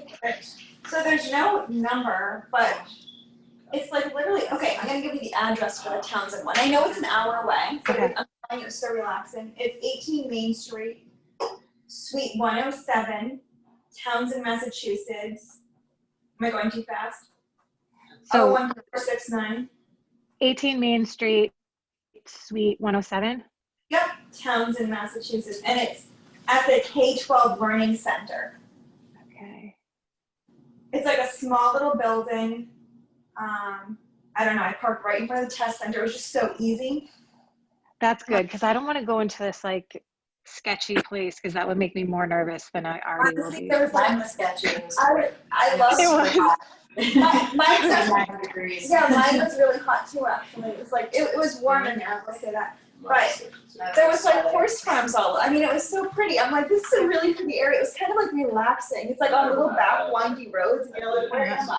So I thought like people driving to the test. I was like, I would just see if you get a number for that place. And Uh-huh. just, Apparently, Mine was, Who knows? mine was less than there for my house. they were very laid back there too. Oh, that's good. Right. And were Yeah, there a lot of people? Like, was it super crowded or? I got there so early. My test was supposed to be at 9, and I got there at 8, and then they like took me at 8:30. Oh, that's awesome. There was only me and one other guy there when I started, and like once you start, your head is there. You don't know what else is going on. Yeah. Sorry, I can't. Jonathan, you had a question? Yeah, so random question related to what we've been talking about, but for example, I have a meeting with a friend who's looking to buy within the near future. So it could be within the next 3 months, then maybe like 4 months, 5 months. So obviously we're encouraging everybody to get pre-approved. We're looking at houses because there's no point in terms of submitting an offer without a pre-approval. Say he comes in and says, I know that I want to move in 5 months. Can you get pre-qualified without getting a hard hit on your credit if you just tell them your credit? No. Not if you're having it done right. All right, because is there a difference between pre-qualified and pre-approved? Depends on the lender, Okay. right? Everybody has a different definition. In my mind, they're one and the same thing. Okay. Pre-approval and or pre-qualification for your purposes should be something where their credit, their background, their credit, financial situations, asset, income are all reviewed by a qualified lender, and they are capable, or at least without going through underwriting, they're in theory capable of buying the property. But I want to change your mind. It's not about having a pre-approval because you need it to submit an offer. Let me ask you a question. How much fun would you have if you spent 8 hours, 10 hours, 20 hours with a buyer seeing 8, 10, 15 properties in a $300,000 to $400,000 price range? They weren't pre-approved, and then, oh, Julie's on that side now. The screen shifted. I like it better. I can see. No, it threw me off. I was like, so you spent all this time with a buyer that wasn't pre-approved, and now you got to write an offer, right? Forget the situation that's going on with offers. Now you got to write the offer, and you tell them to go get pre-approved, and the lender comes back and goes, they had a bankruptcy a year ago. They can't buy a house. Right? So the pre-approval has more to do, you should not be going to work for a buyer until you know they are pre-approved. Okay. By a lender you know. Because how many times, Luciano, have you heard in the meetings over the last couple of years where we have a buyer that was pre-approved, made an offer on a property, not necessarily our buyer, but on our listings, and then all of a sudden they can't get the deal done, so that we send them to Shant, who is our trusted lender, and he says they should never have been pre-approved. Right. And is Sean a mortgage broker? Yeah. So he does the work with looking at multiple institutions to give the. His office does, yeah. I mean, they use their money to lend, but they're basically selling it, right? Because they have to use their money to lend, so guaranteed rate, they're using their money, but they're gonna sell every single one of those off. And they know in advance who they're selling it to. And so do they take a fee for just even, Just do it for free. because I know if you go directly to a bank Yep. yourself, like as a buyer, if I went directly to a bank and they didn't charge any points, there's technically no fee for originating that loan. Nope. There's no fee. No, I'm saying that that's incorrect, right? Because every lender, bank, whatever, has got to make money somehow. And they're gonna do either origination fees or points on this, or what, there's all kinds of fees involved in a loan. If you haven't had one, that's a lot of fun. But that's why you always have to compare apples to apples. And so when somebody says, one lender will say, I'm not charging you any closing costs. Okay, what does that mean? Right, because somebody has to hire an attorney to get the deal done. So who's hiring the attorney to get it done in the state of Massachusetts? Because nobody else can close a loan. Mm-hmm. So how do you have no closing costs? You have to have closing costs. So there are little tricks and gimmicks that they use from a marketing perspective, the lenders, to try and make it sound like Smoke and mirrors situation. bait and switch. No, I'm not quite accusing people of bait and switching, but does that answer your question? Oh, yeah. But the life lesson out of that is you really shouldn't be working with buyers that aren't pre-approved. Now, here's the caveat, right? So when I got in the business, Zillow didn't exist, and I was always taught to never Pop-Tart. Everybody knows what a Pop-Tart is, right? You put it down in the toaster and it pops up. You don't go out, and we used to call it Pop-Tarting, where you get a call on your listing or something, and it would be this buyer who's all excited and gets you excited, and you go right out and take them to the property, right? And 9 times out of 10 in the days of old, they hadn't been pre-approved, they probably couldn't afford it, and so you were doing what? You were wasting a lot of time. So I was always told never to Pop-Tart. I feel like I'd be a Pop-Tart, but I'm not gonna be. But we're asking, So I feel like, we're asking you to change your mindset, because if you don't do that with a Zillow lead, if you don't go out and set the appointment and meet that Zillow face-to-face, you'll never convert. no, I agree. I just So- know my personality, like, yeah, let's Only do do this. sometimes. Right, exactly. Sometimes. You have that excitement, but you know to like hold back a little. But you're saying with the Zillow, you should go. You have to go, because if it's a business decision, right? You have to know going in that I'm gonna go out, and I've certainly gone on my fair share of Zillows, not a ton of them, but there are a few where I've driven to Merrimack, New Hampshire. I've asked every qualifying question and they show up with an agent. Or they're in the middle, you're walking up through and they sound excited and you say, okay, I'm ready to write your offer. And they go, no, I'll call my agent. And I've asked them 5 times before I even got there, because I'm not gonna drive 60 miles to them. So it's gonna happen. No. But remember that the reward on the Zillow is much higher than what would have been just an up-call lead back in the day, because for the most part, they've been vetted by Zillow already. So the quality of the lead is significantly higher, which is why we have such a higher conversion than most. Okay, other questions? Okay, who wants to play buyer or consumer, I should say? Who wants to play consumer coming in for a buyer consultation? I guess I will. Okay, awesome, great. Jessica, thanks for coming in today. I really appreciate it. Of course. A couple of things I want to accomplish today. One, I'd like to get one of 3 things is really going to happen. Restart, so Oh. record the audio. Okay. Yeah, that way you guys can like listen to it. I get your phones and record the Yep, audio. that's fine. The Zoom's recording anyways, but Okay. that way you guys have it on your phones. No, that's a good idea. Send it to us. Sure. You want to be in it? I'm so excited to be here. I can't wait to buy my first home. Just do like the voice memo. Am I ready? Action. No, I'm kidding. You can go on. Take 1. Yeah, we're good now.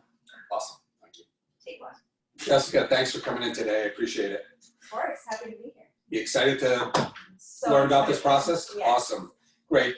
Couple things. I just want to make sure we're on the same page.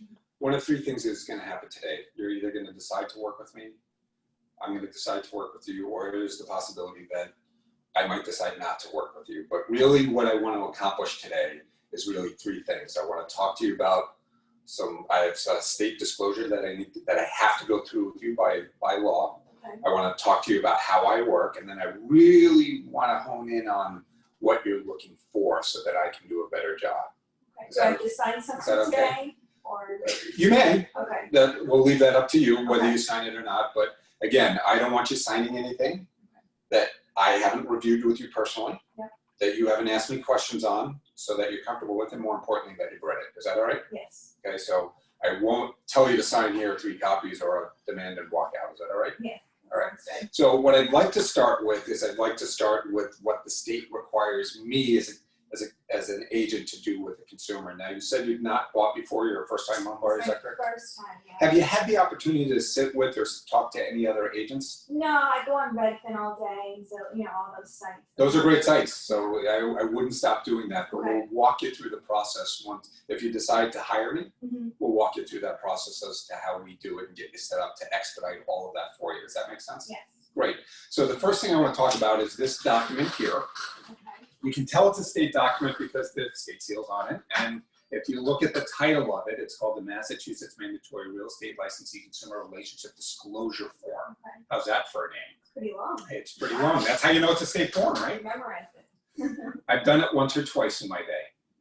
if you can imagine. So the question for me, for you is are you familiar with what a disclosure is in real estate? I have some idea what a disclosure is. What do you but think it is? I think it's, letting me know your intentions and the agency. Okay, to some degree that's accurate, for sure. But really I want you to think of disclosure because as you go through this process, whether it's with me or somebody else, when you go through this process, there's going to be a lot of disclosures for you to sign, and there's going to be other things called agreements that you're going to be signed or contracts. A disclosure is simply the passing of information from one party to another. Okay. In this case, this disclosure form is will tell you, and I'm going to review with you about how the different types of relationships that you can have with somebody, a licensee like me. Okay. Okay, we'll get into contracts and other stuff at another point in time. Okay, yeah, I see, this isn't one.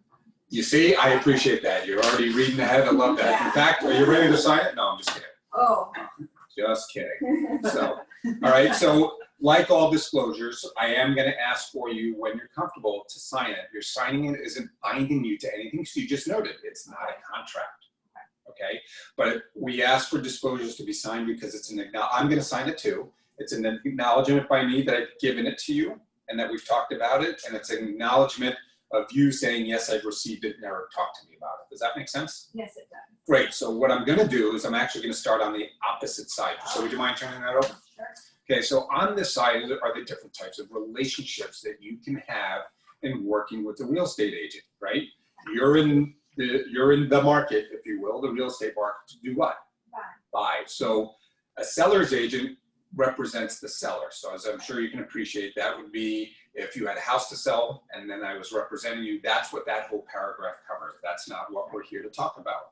What we are here to talk about is me being a buyer's agent. And I'm sure you've heard the term, right? Yes, I have. Okay. And what do you know about buyer's agents? You represent someone finding a home. Okay. Are you when you say represent, are you familiar with the fact that when somebody represents somebody like an attorney, there's some very legal, specific things that have to come along in that relationship? Yes. Okay. Are you familiar with the term fiduciary? No. Okay, awesome. So How do you know? very simply, a fiduciary is a matter of legal and ethical trust, and it's typically involved with professions that are involved in those types of transactions and money transactions and so on and so forth. So the law requires me that if you hire me, I have to give you a fiduciary. Fiduciary means that very simply that I've got to follow all lawful instructions from you as my client. Mm-hmm. I've got to give you my undivided attention and work in your best interests. Okay. Okay. I have to disclose everything. And when I say that, I have to disclose certainly everything about the property that I know or any latent defects. But if I happen to learn about other information about the other party and I don't work for them, I've got to disclose that to you so you can make informed decisions, right? That's really the purpose of disclosure. The other part of it is called confidentiality. Remember, we're going to talk about what your situation is, what your finances are, why are you wanting to buy, when are you going to buy, how much can you buy within, and those motivation and timing and value type concepts, I have to keep those confidential. So I'm not going to go run to the seller and say, hey, look, she has to buy. Right. Okay. Does that make sense? Yes. Okay. And then from there, the other parts of fiduciary, I've got to make sure, and I have an obligation to account for any funds that you entrust either to me to deliver elsewhere or to me to deliver to our escrow funds. And I have to provide that accounting. And then there's this last thing called reasonable care. And I'd like to describe reasonable care as I need to tell you what you need to hear, not necessarily what you want to hear, because my fiduciary responsibility is to make sure you make those informed decisions with facts and not fictions. Does that make sense? It does. Yeah. Okay. So if you'll notice in the buyer agency description paragraph, the second paragraph down, it's talking about things, all of those things that I just mentioned. Okay. And so if you decide to hire me, I become your buyer agent, you become my client, therefore I represent you, which means I owe you that fiduciary responsibility and all those things I just described. Does that make sense? Yeah. What's a sub-agent? It's not, I'm your agent. Okay. Sub-agency really isn't practiced anymore. Okay. And it couldn't be practiced for me as a buyer's agent working for you. Okay, I understand. Okay? Thank you. So the next one, the next paragraph down is something called a facilitator. It's actually not the way I prefer to work. In fact, I generally won't work with buyers as a facilitator because it's basically me being an order taker, and I can't leverage, you know, mine, or in your case, because you're relatively inexperienced, I can't leverage the resources of my company Okay. to your advantage, and we prefer that we represent people so that we can leverage the combined experience of, you know, a couple hundred years to your advantage. So generally we won't do it. Think of it as an order taker, and I'll just leave it at that. Yeah. The next paragraph, which is about designated versus non-designated, I'm going to come back to that for a moment, Okay. in a moment, if that's okay. Sure. And I just want to jump down to this thing called disclosed dual agency. When you were driving through town to get here, did you happen to see any Lillian Montalto signature property I saw signs? her everywhere. You saw her everywhere. That's what drew me in. Well, that means I'm doing my job, right? Right. Okay. Especially the purple tie to match everything. That, you know, my Wow. wife picked it out for me this morning. I had to wear it. Awesome. All right. So what dual agency is that if you decide to hire me as your buyer agent, and I have that fiduciary responsibility, sellers, or everybody, all of those signs you saw, those sellers did the same thing. They hired me or one of us in the office here, and we have those same responsibilities to them. Sometimes buyers that hire us want to buy houses of sellers that have hired us. Okay. And that puts us into this thing called disclosed dual agency. Okay. And when we talked about those elements of fiduciary, there's some modification of those elements. Obviously, I can't follow competing lawful instructions from two clients I represent. I can't give you my undivided loyalty, but I also can't work to the detriment of one party over the other party. Okay. Okay, neutral. I have to be neutral. That's a great way to describe it. All right, and if you think about it, the only other thing would be disclosure, because if I know some confidential information about you, I still can't share that with my seller client, if that makes sense. Like I just won the lottery yesterday, so. And you'd be willing to pay? Yep, of course. I can't share that.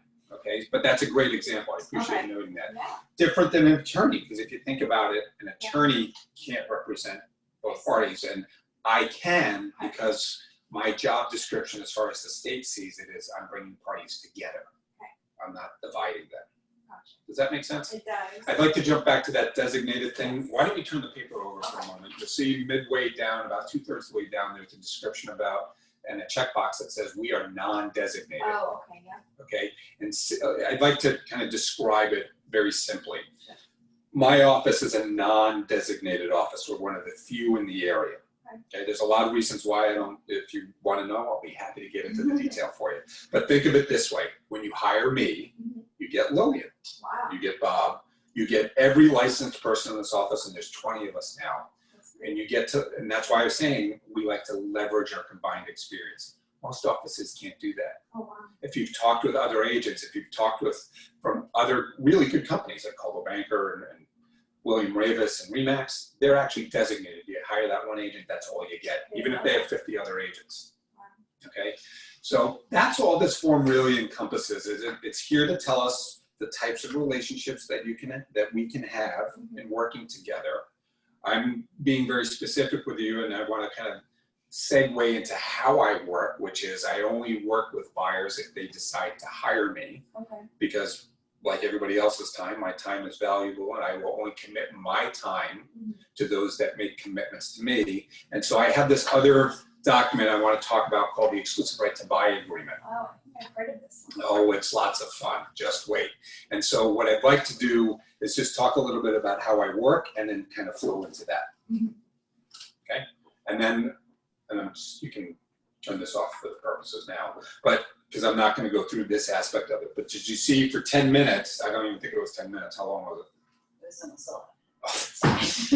Wow, late. that was longer than I thought. It felt like 5 minutes. It didn't feel that. The first time I heard you, it was like 6 or 7 minutes. Yeah. You explain a little bit more detail this time. than you I did asked this time? questions too. Yeah. Okay.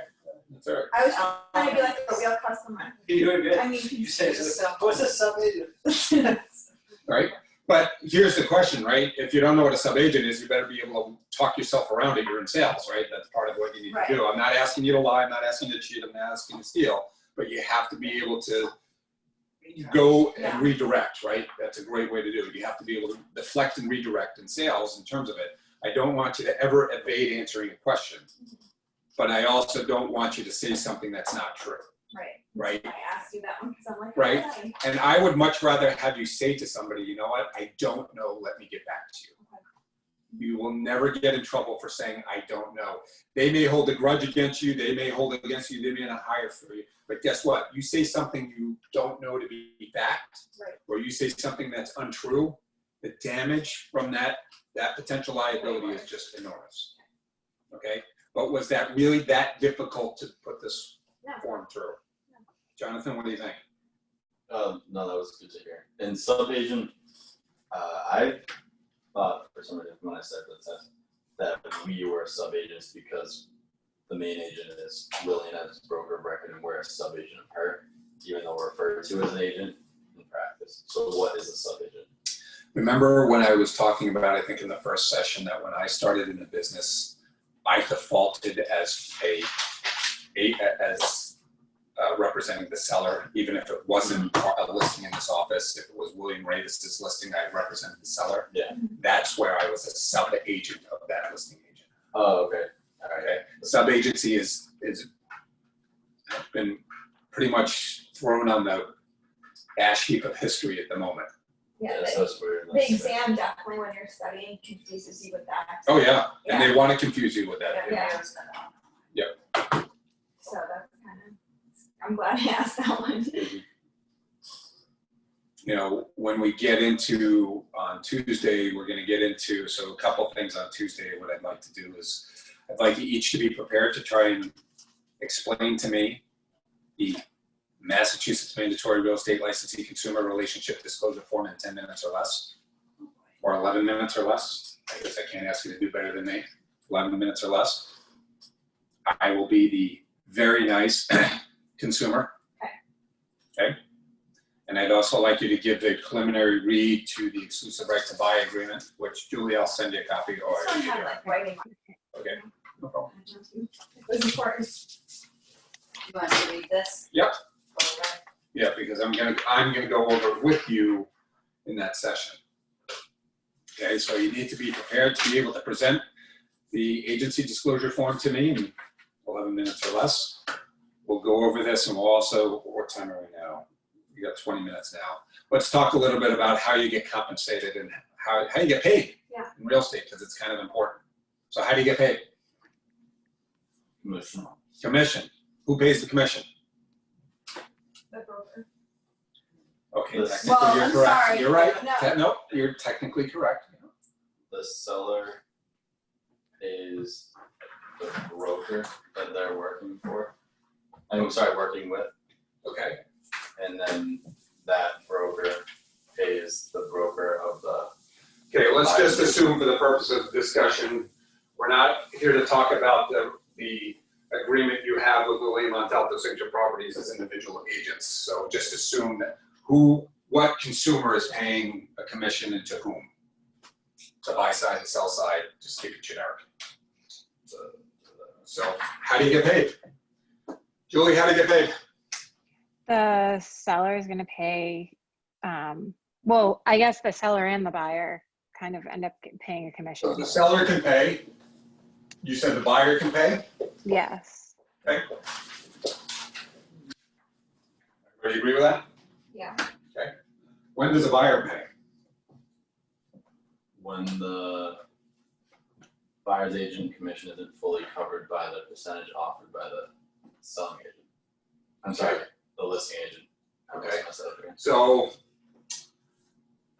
I'm your buyer customer. Okay. Okay.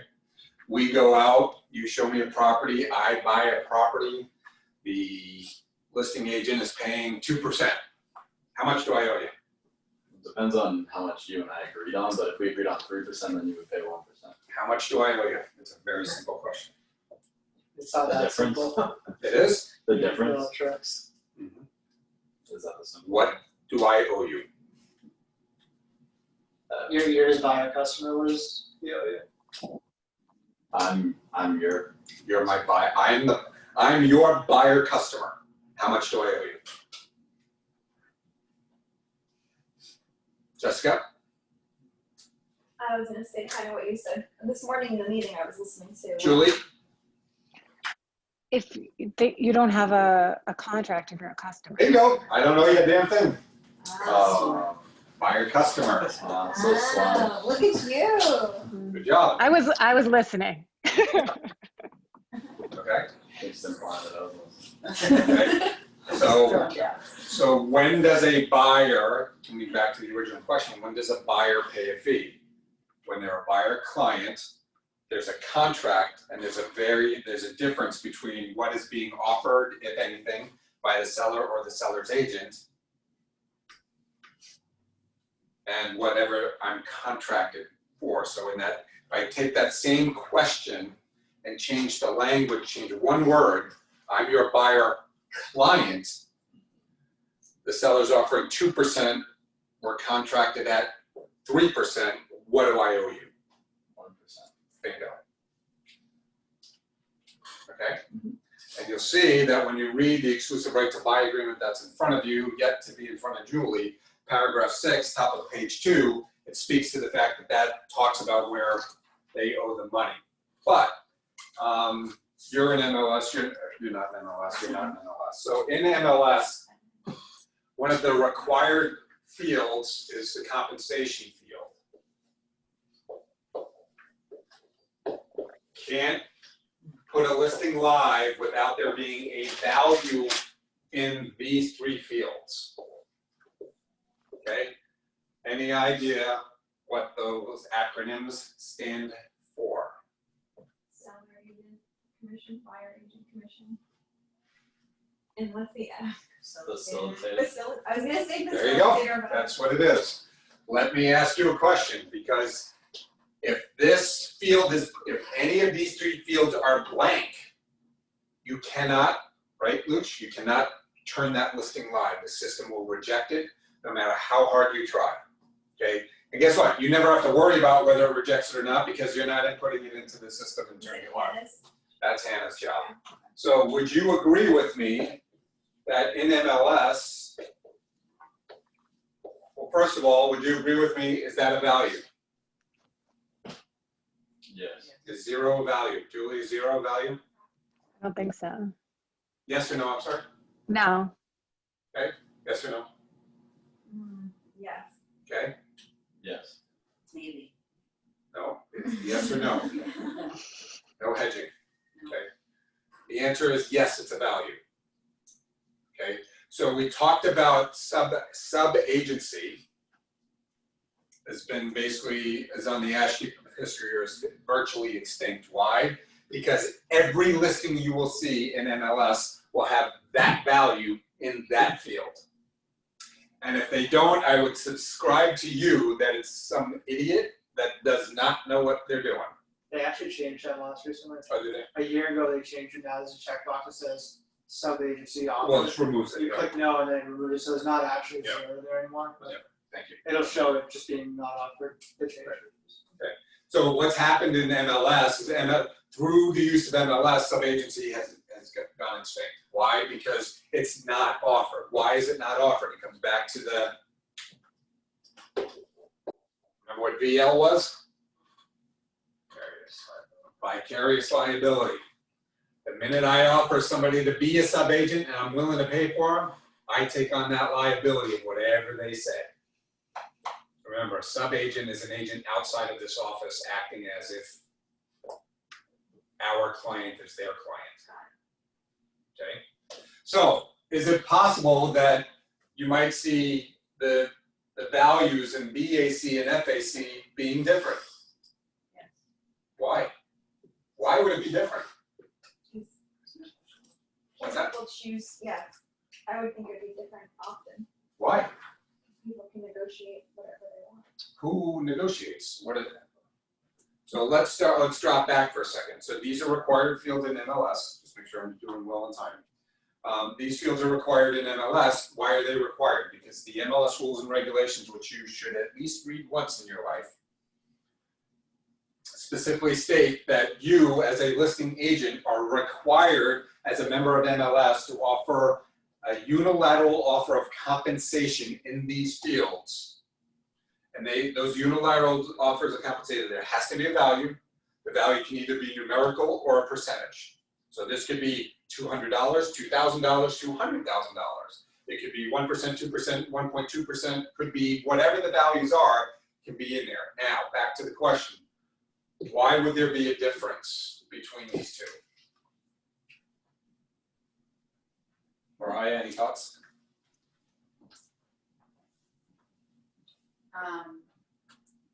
Does there have to be? There doesn't have to be a difference. You're correct. I'm guessing the FAC is for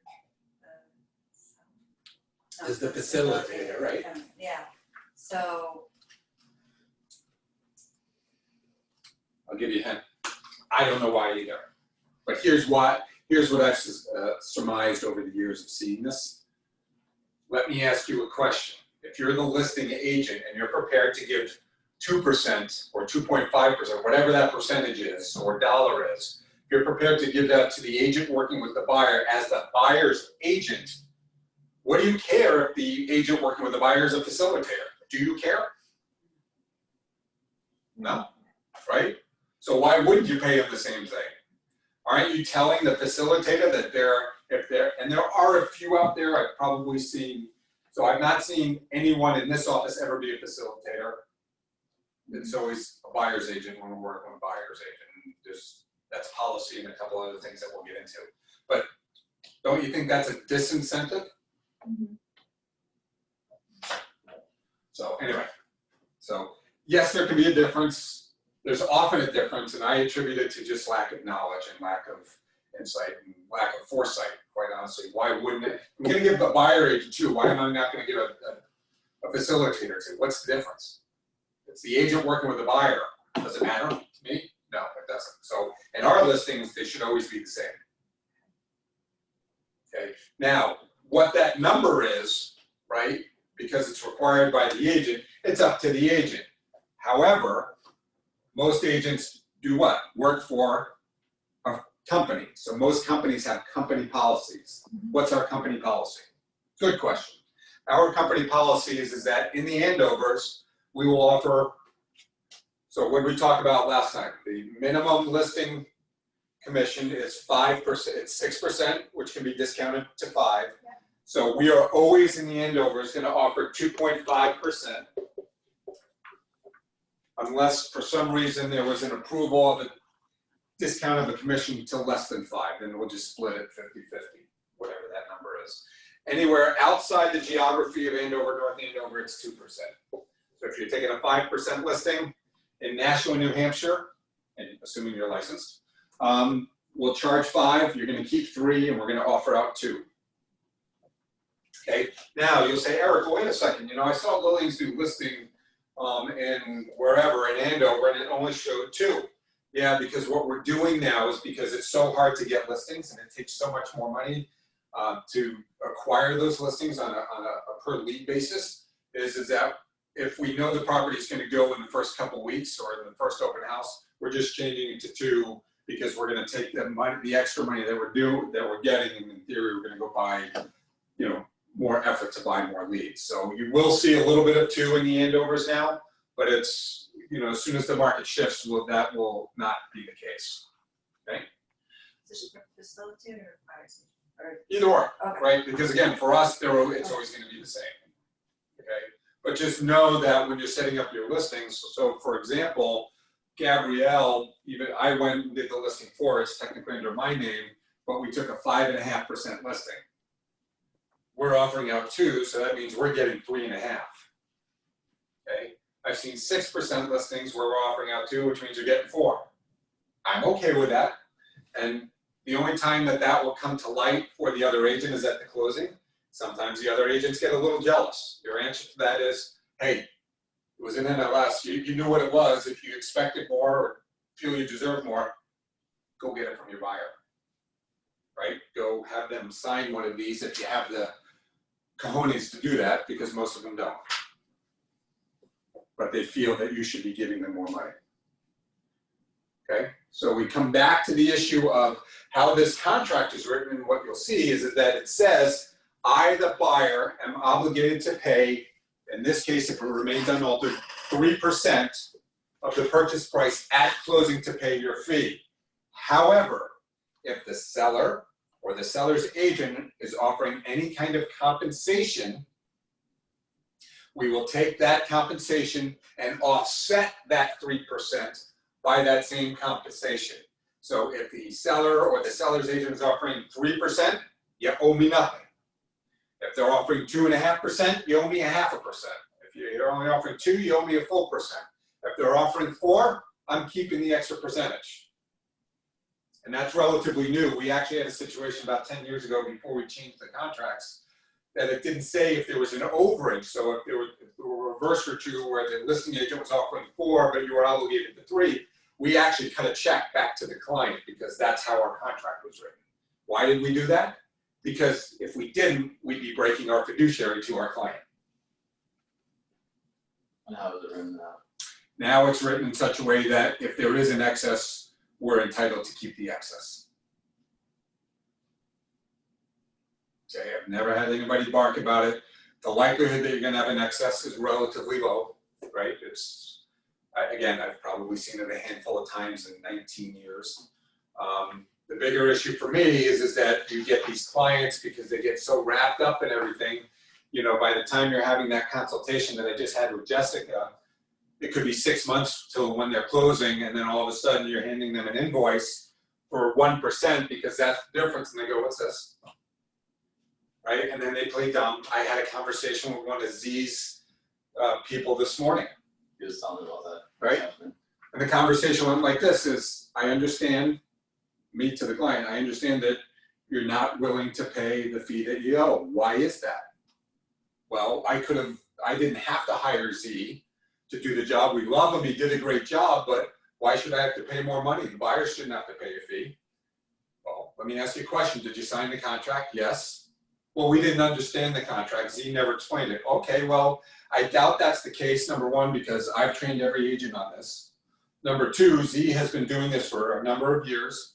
I spot check everybody on how they do these things. I know for a fact that you were given a commission statement in advance of the closing.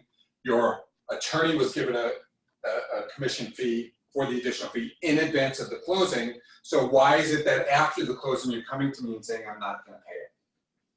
She goes, "Well, we're not gonna pay it." I said, "Okay, well, what do you do for a living?" "I'm in the restaurant business." I said, "Okay, great. Here's the similar example. I come into your restaurant, I sit down, I order the food on the restaurant, you serve it to me, I eat it, I get up, and I go to walk out, and you come to me and say, "Hey, wait a second, what are you doing? You need to pay me for the food." And my response is, "You didn't tell me I had to pay for it." How do you feel about that? Well, it's not the same. Well, of course it is. You signed a legal binding document. And let me tell you what, there's case law that says you're going to have to pay me. So we can do this the easy way or the hard way. You can go call your attorney, and your attorney can call me. And if I can't persuade your attorney that you're wrong, then you're going to hear from my attorney. Then we're going to take you to court, and we're going to sue you for the money. It's $4,000. I can guarantee you, I will make sure that you will have to spend probably double that just for attorney's fees, just to defend the lawsuit. So it's your choice as to what you want to do. To me, it doesn't matter. I will spend that money just to make the point, because I don't appreciate people. I gave you a chance to reasonably come up with a solution. You told me to go F myself, so I'll see you in court. No problem. The last time we did that, it was for $8,000 and we won. Do I want to do that to our clients? Absolutely not. So it is critical for each of you. I bring that story up not just to say, "Oh, look at what we do. We pound people into the sand." I bring that story up because it's your responsibility from the time of that first consultation, when you're presenting this information, to explain the possibility that they might owe us money. Right? This is the hardest paragraph, okay, paragraph 6, that says 3%, that you'll ever have to explain. But if you explain it right, they'll walk away from the transaction cutting you a check going, "Wow, thank you. I really appreciate everything you did."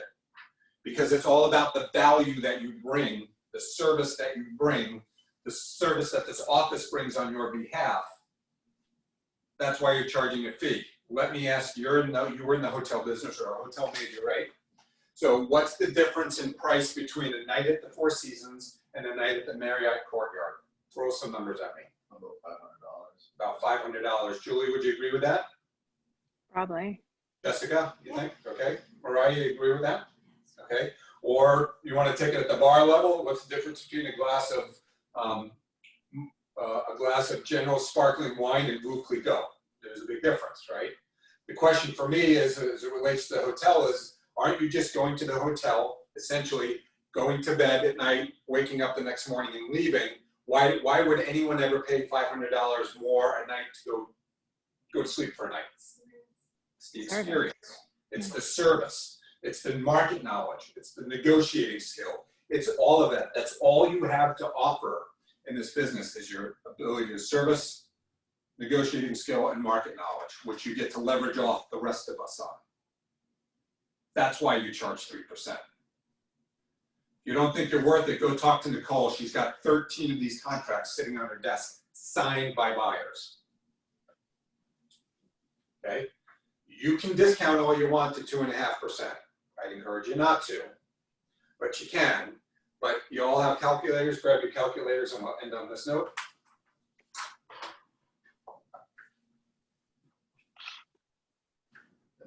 Everybody ready? Yes. So let's assume that over the course of time, you have, how do I want to do this? Bear with me. I had it just a moment and I lost it for 1 second. But so let's say you're selling $1 million house, just to accentuate the point. Take $1 million and multiply by 2.5%. What's that number? Okay. Take that same $1 million and multiply it by 3%. What's that number? It's $30,000. What would you do with an extra $5,000 in your pocket? What? So discount all you want to 2.5%, you're only hurting yourselves. In the case that does happen, Yeah. does the agent print out another one of these where this says 2.5 or? No, you cross it out and you initial it and they initial it. If it's crossed out, it says as per MLS, and it doesn't have my initials or Lillian's initials, and the fee in MLS was 2%, guess who's digging into their pocket to make up that extra 0.5% to the company? So say that again to I have to cross it out. Anytime you modify a contract on a pre-written form, it can be hand modified, but it has to be crossed out. The correction has to be made. Maybe the correction is just a cross out, and both parties need to initial it. And I need to have you and Lillian sign it. If it's less than 2.5%, you'll have to ask us to do that. And my response is going to be, well, give me a valid business reason for it, and I'll agree to it. Do you kind of teach us how to negotiate a little bit? Sure. I think Would you prefer me to charge 4% or 5%? Right? You're asking me to discount my fee? Well, you want me to negotiate, Miss Buyer? Sure. I'll negotiate up. How's that? Got it. Okay. Right? And you'll get a laugh out of that, right? Hey, Eric, do you want to negotiate? If you sure I'll negotiate, great. I'm going to negotiate up. So would you prefer 4 or 5? Right? You have to, part of what you'll learn as you get into this, and I think, Jonathan, you've been exposed to a little bit more, is you have to be ready with those scripts and those dialogues to be able to respond as if you've had that conversation 900 times. Right? Go ask Gabrielle, the first listing appointment she went on, I got asked that question 4 times. And I gave 4 different answers without skipping a beat. Does it make me great? No, it just means I practice it a lot and I'm familiar with it a lot. And did we discount the fee? Sure, I would discount it from 6 to 5.5. Okay, that's what I was willing to do. We're still gonna walk away with 3.5 because we're only offering out 2. So I still beat the average. And is the 2.5 versus 2 that we're offering out, do we have that in writing, or is that decision made any time before Anna types into MLS? I'm not sure I understand the question. That doesn't have to do with your client. That Right, has to your do buyer with client. you. Yeah.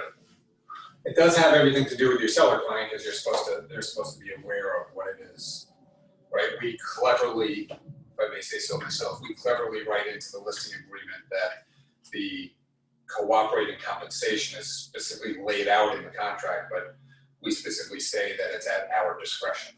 Okay. So you do have some clients that insist that it be something different than what it is, then have that discussion. So some listing clients would, or, I mean, yeah, if you've already signed it, I guess it would be customer, or before you sign it, and they say, well, I really want you to make it 2.5%, because I think that's gonna make buying agents more apt to bring their clients to see the house. So let me tell you about that. Like, I don't know how. There's probably some truth to that. But if it ever is your driving force to show a property, not because one's showing 1% versus 2%, in my humble opinion, and in the opinion of this company, you're breaking your fiduciary, because your decision to bring somebody into a property should not be based on what's going in your pocket. Your decision to bring them to a property should be based solely on, does it meet their needs or not, period. Right? And if you've signed an exclusive, you're going to get paid what you're supposed to get paid, or what you negotiated if you negotiated it down. If you are working with a buyer customer, then you're gonna run the risk of not getting paid at all, because you might take one Sunday off a year, and that's the Sunday they go out to an open house, and they go see the house of their dreams, and they write the offer with the listing agent, and you have no recourse whatsoever. Don't do it. You will. I almost guarantee you that 3 of the 4 of you here, or 4 of the 5 of you here, will likely do that at least once in your career. Because we'll trust them too much. I'll let you guys do it, so I can be the one that doesn't have to do it. Alright. I did it with an $800,000 buyer. Okay. Well, I took them. They were a referral from a very close friend of mine. I worked with them. I put a property under agreement with them. They backed out of the property. I never had it signed. I broke company policy. I broke my own rules. This was 15 years ago. And on their way out to the airport, they drove through a town that we hadn't been looking in, drove by a property that we hadn't looked at, was a builder. They stopped by, talked to the builder, loved it. The guy convinced them. They went and bought a $1.2 million property without me. And I had no recourse, none whatsoever. I happened at Yabby the other day. She was showing like a rental or something, but she didn't have anything signed, any signed contract, and then the person ended up contacting the selling agent. Yep. The seller's agent. It's illegal. So qualify. Questions? Not about this. Okay. Go for it. Well, so this is to do with negotiating the price of a property. Like, do you help us with that at all? Like, or we learned. There's literally training for all that stuff. Okay, Yeah. yeah. There's was- training for that, yeah. and your first 5 offers I need to approve Okay. before you send them out. Okay. I just want to know Yeah. like how much, help when you're just brand new. Do you help with everything? Yeah. Just to make sure you're doing everything by the book. Yeah. Oh, we'll make sure. Okay. I'm sure. I feel like you will. I'm not worried. Okay. What other questions, Annie? I think that's all I have on this for now. this is just a random, super Yep. curious question. Other broker offices, are they obligated to provide at least a desk space for each of their realtors or real estate That's agents? how their business practices. There's no requirement. Why? It's an odd question. Why? Oh, because there's so many people, actually a lot of the nightlife industry and the hospitality industry around my age that are jumping to real estate, and there's so many getting signed on to like even the same office. I'm like, well, I wonder if they even have enough desks for these people, because there's like a huge group, all friends, that all in the same office. Most of them don't. Especially Coldwell, they used to have some offices, and now like their new office that they built, they have like an open like 7 desks that aren't assigned to people, and they're just like, you go there and at the end of the day you take all your stuff and Well, It's a common workspace. Bob had said that like a lot of the companies aren't doing like in-house, but he was like, we're doing the opposite. We want a team here. We want you I here love it. I love being here. because you can get questions answered. You Oh, can yeah. learn more. There's- Support. That was a huge for me. That's And what the you asked me. distractions at home aren't there. Like, that's what Is there a Sorry, I have a question. Okay. Is there a? Jump right in. Do we have like any like software like Salesforce CRM or anything like that? We're about to, I have a 3:30 call with Lily to evaluating actually Salesforce, it's called Property Base. Okay, because that's what I used and like we had Yep. everything, all the contracts and everything was on that with a single client. So I just. We're getting there. Okay, I just was curious. What, we have something called Insightly now, but we've I decided use to. Triple C, but it's for Oh. restaurants, hotels. Yeah, we use that at the team. I set that up at the place that we were at. and it was Yes. just a pain in the ass, but it works. It was Yeah, we're helpful. probably 60 days from implementation, because I've got to get hopefully to a decision today. Then I got to execute a contract, and then I've got to get through and getting this all. And, like, all Well, I got to that. get it all, the infrastructure all built. I'm Yeah. not doing it personally, but we'll have to have it built, and then we'll go through all the training for it. So it will be a Takes pain in the ass, and it will take time, but it will make you lots of money after It's the so fact. much easier. And this will all be automated so that you put a person in, it will automatically go through and make sure there isn't a duplicate in there. It'll Yeah, give you the option to put them on some type of drip email campaign, and it will track anything and everything that they're looking at in real estate on the website for you, so that you know when they've been, it's an enormously intelligent piece of software, and awesome, so we're almost there. I'll just leave it at that. cool. Any other questions either of you? Good No, I'm question. gonna have to like reread this and Oh, yeah, decipher it, cause I can confuse easily. That's okay, we all do. It's a lot of Luke? writing. Julie? Nope, I'm good. Okay, so enjoy your holiday weekend. We'll reconvene Thank Tuesday at 4. Please be ready to present your agency disclosure. Have read this, and we'll have lots of fun. Tuesday at 2, right? Tuesday too. Okay. Yep. Bye, I'll guys. get this. I'll Thank get you. that. Bye, Julie. Bye. I've got your number Bye. now. Okay, perfect. Thank Say you. We can do paperwork for me. If you have Yep. time. I am MLS, by the way. Sorry, How are you in MLS? you sent me stuff for Did you already fax it in and send it in? fax one. MLS. Did I sign it and send it in? I don't remember. I don't know, I got an email and a call for something. Then you're good. And I paid for something, so I don't know. Yep, and then you're in. Oh, I. Oh, you already donated to me. Yeah, I said it was a donation. I really tried. Did you pay the joint? Yeah, I didn't do that yet. so, You'll do that. yeah, Okay, I know, I'm ahead of. but I'm yeah, like you do one pay step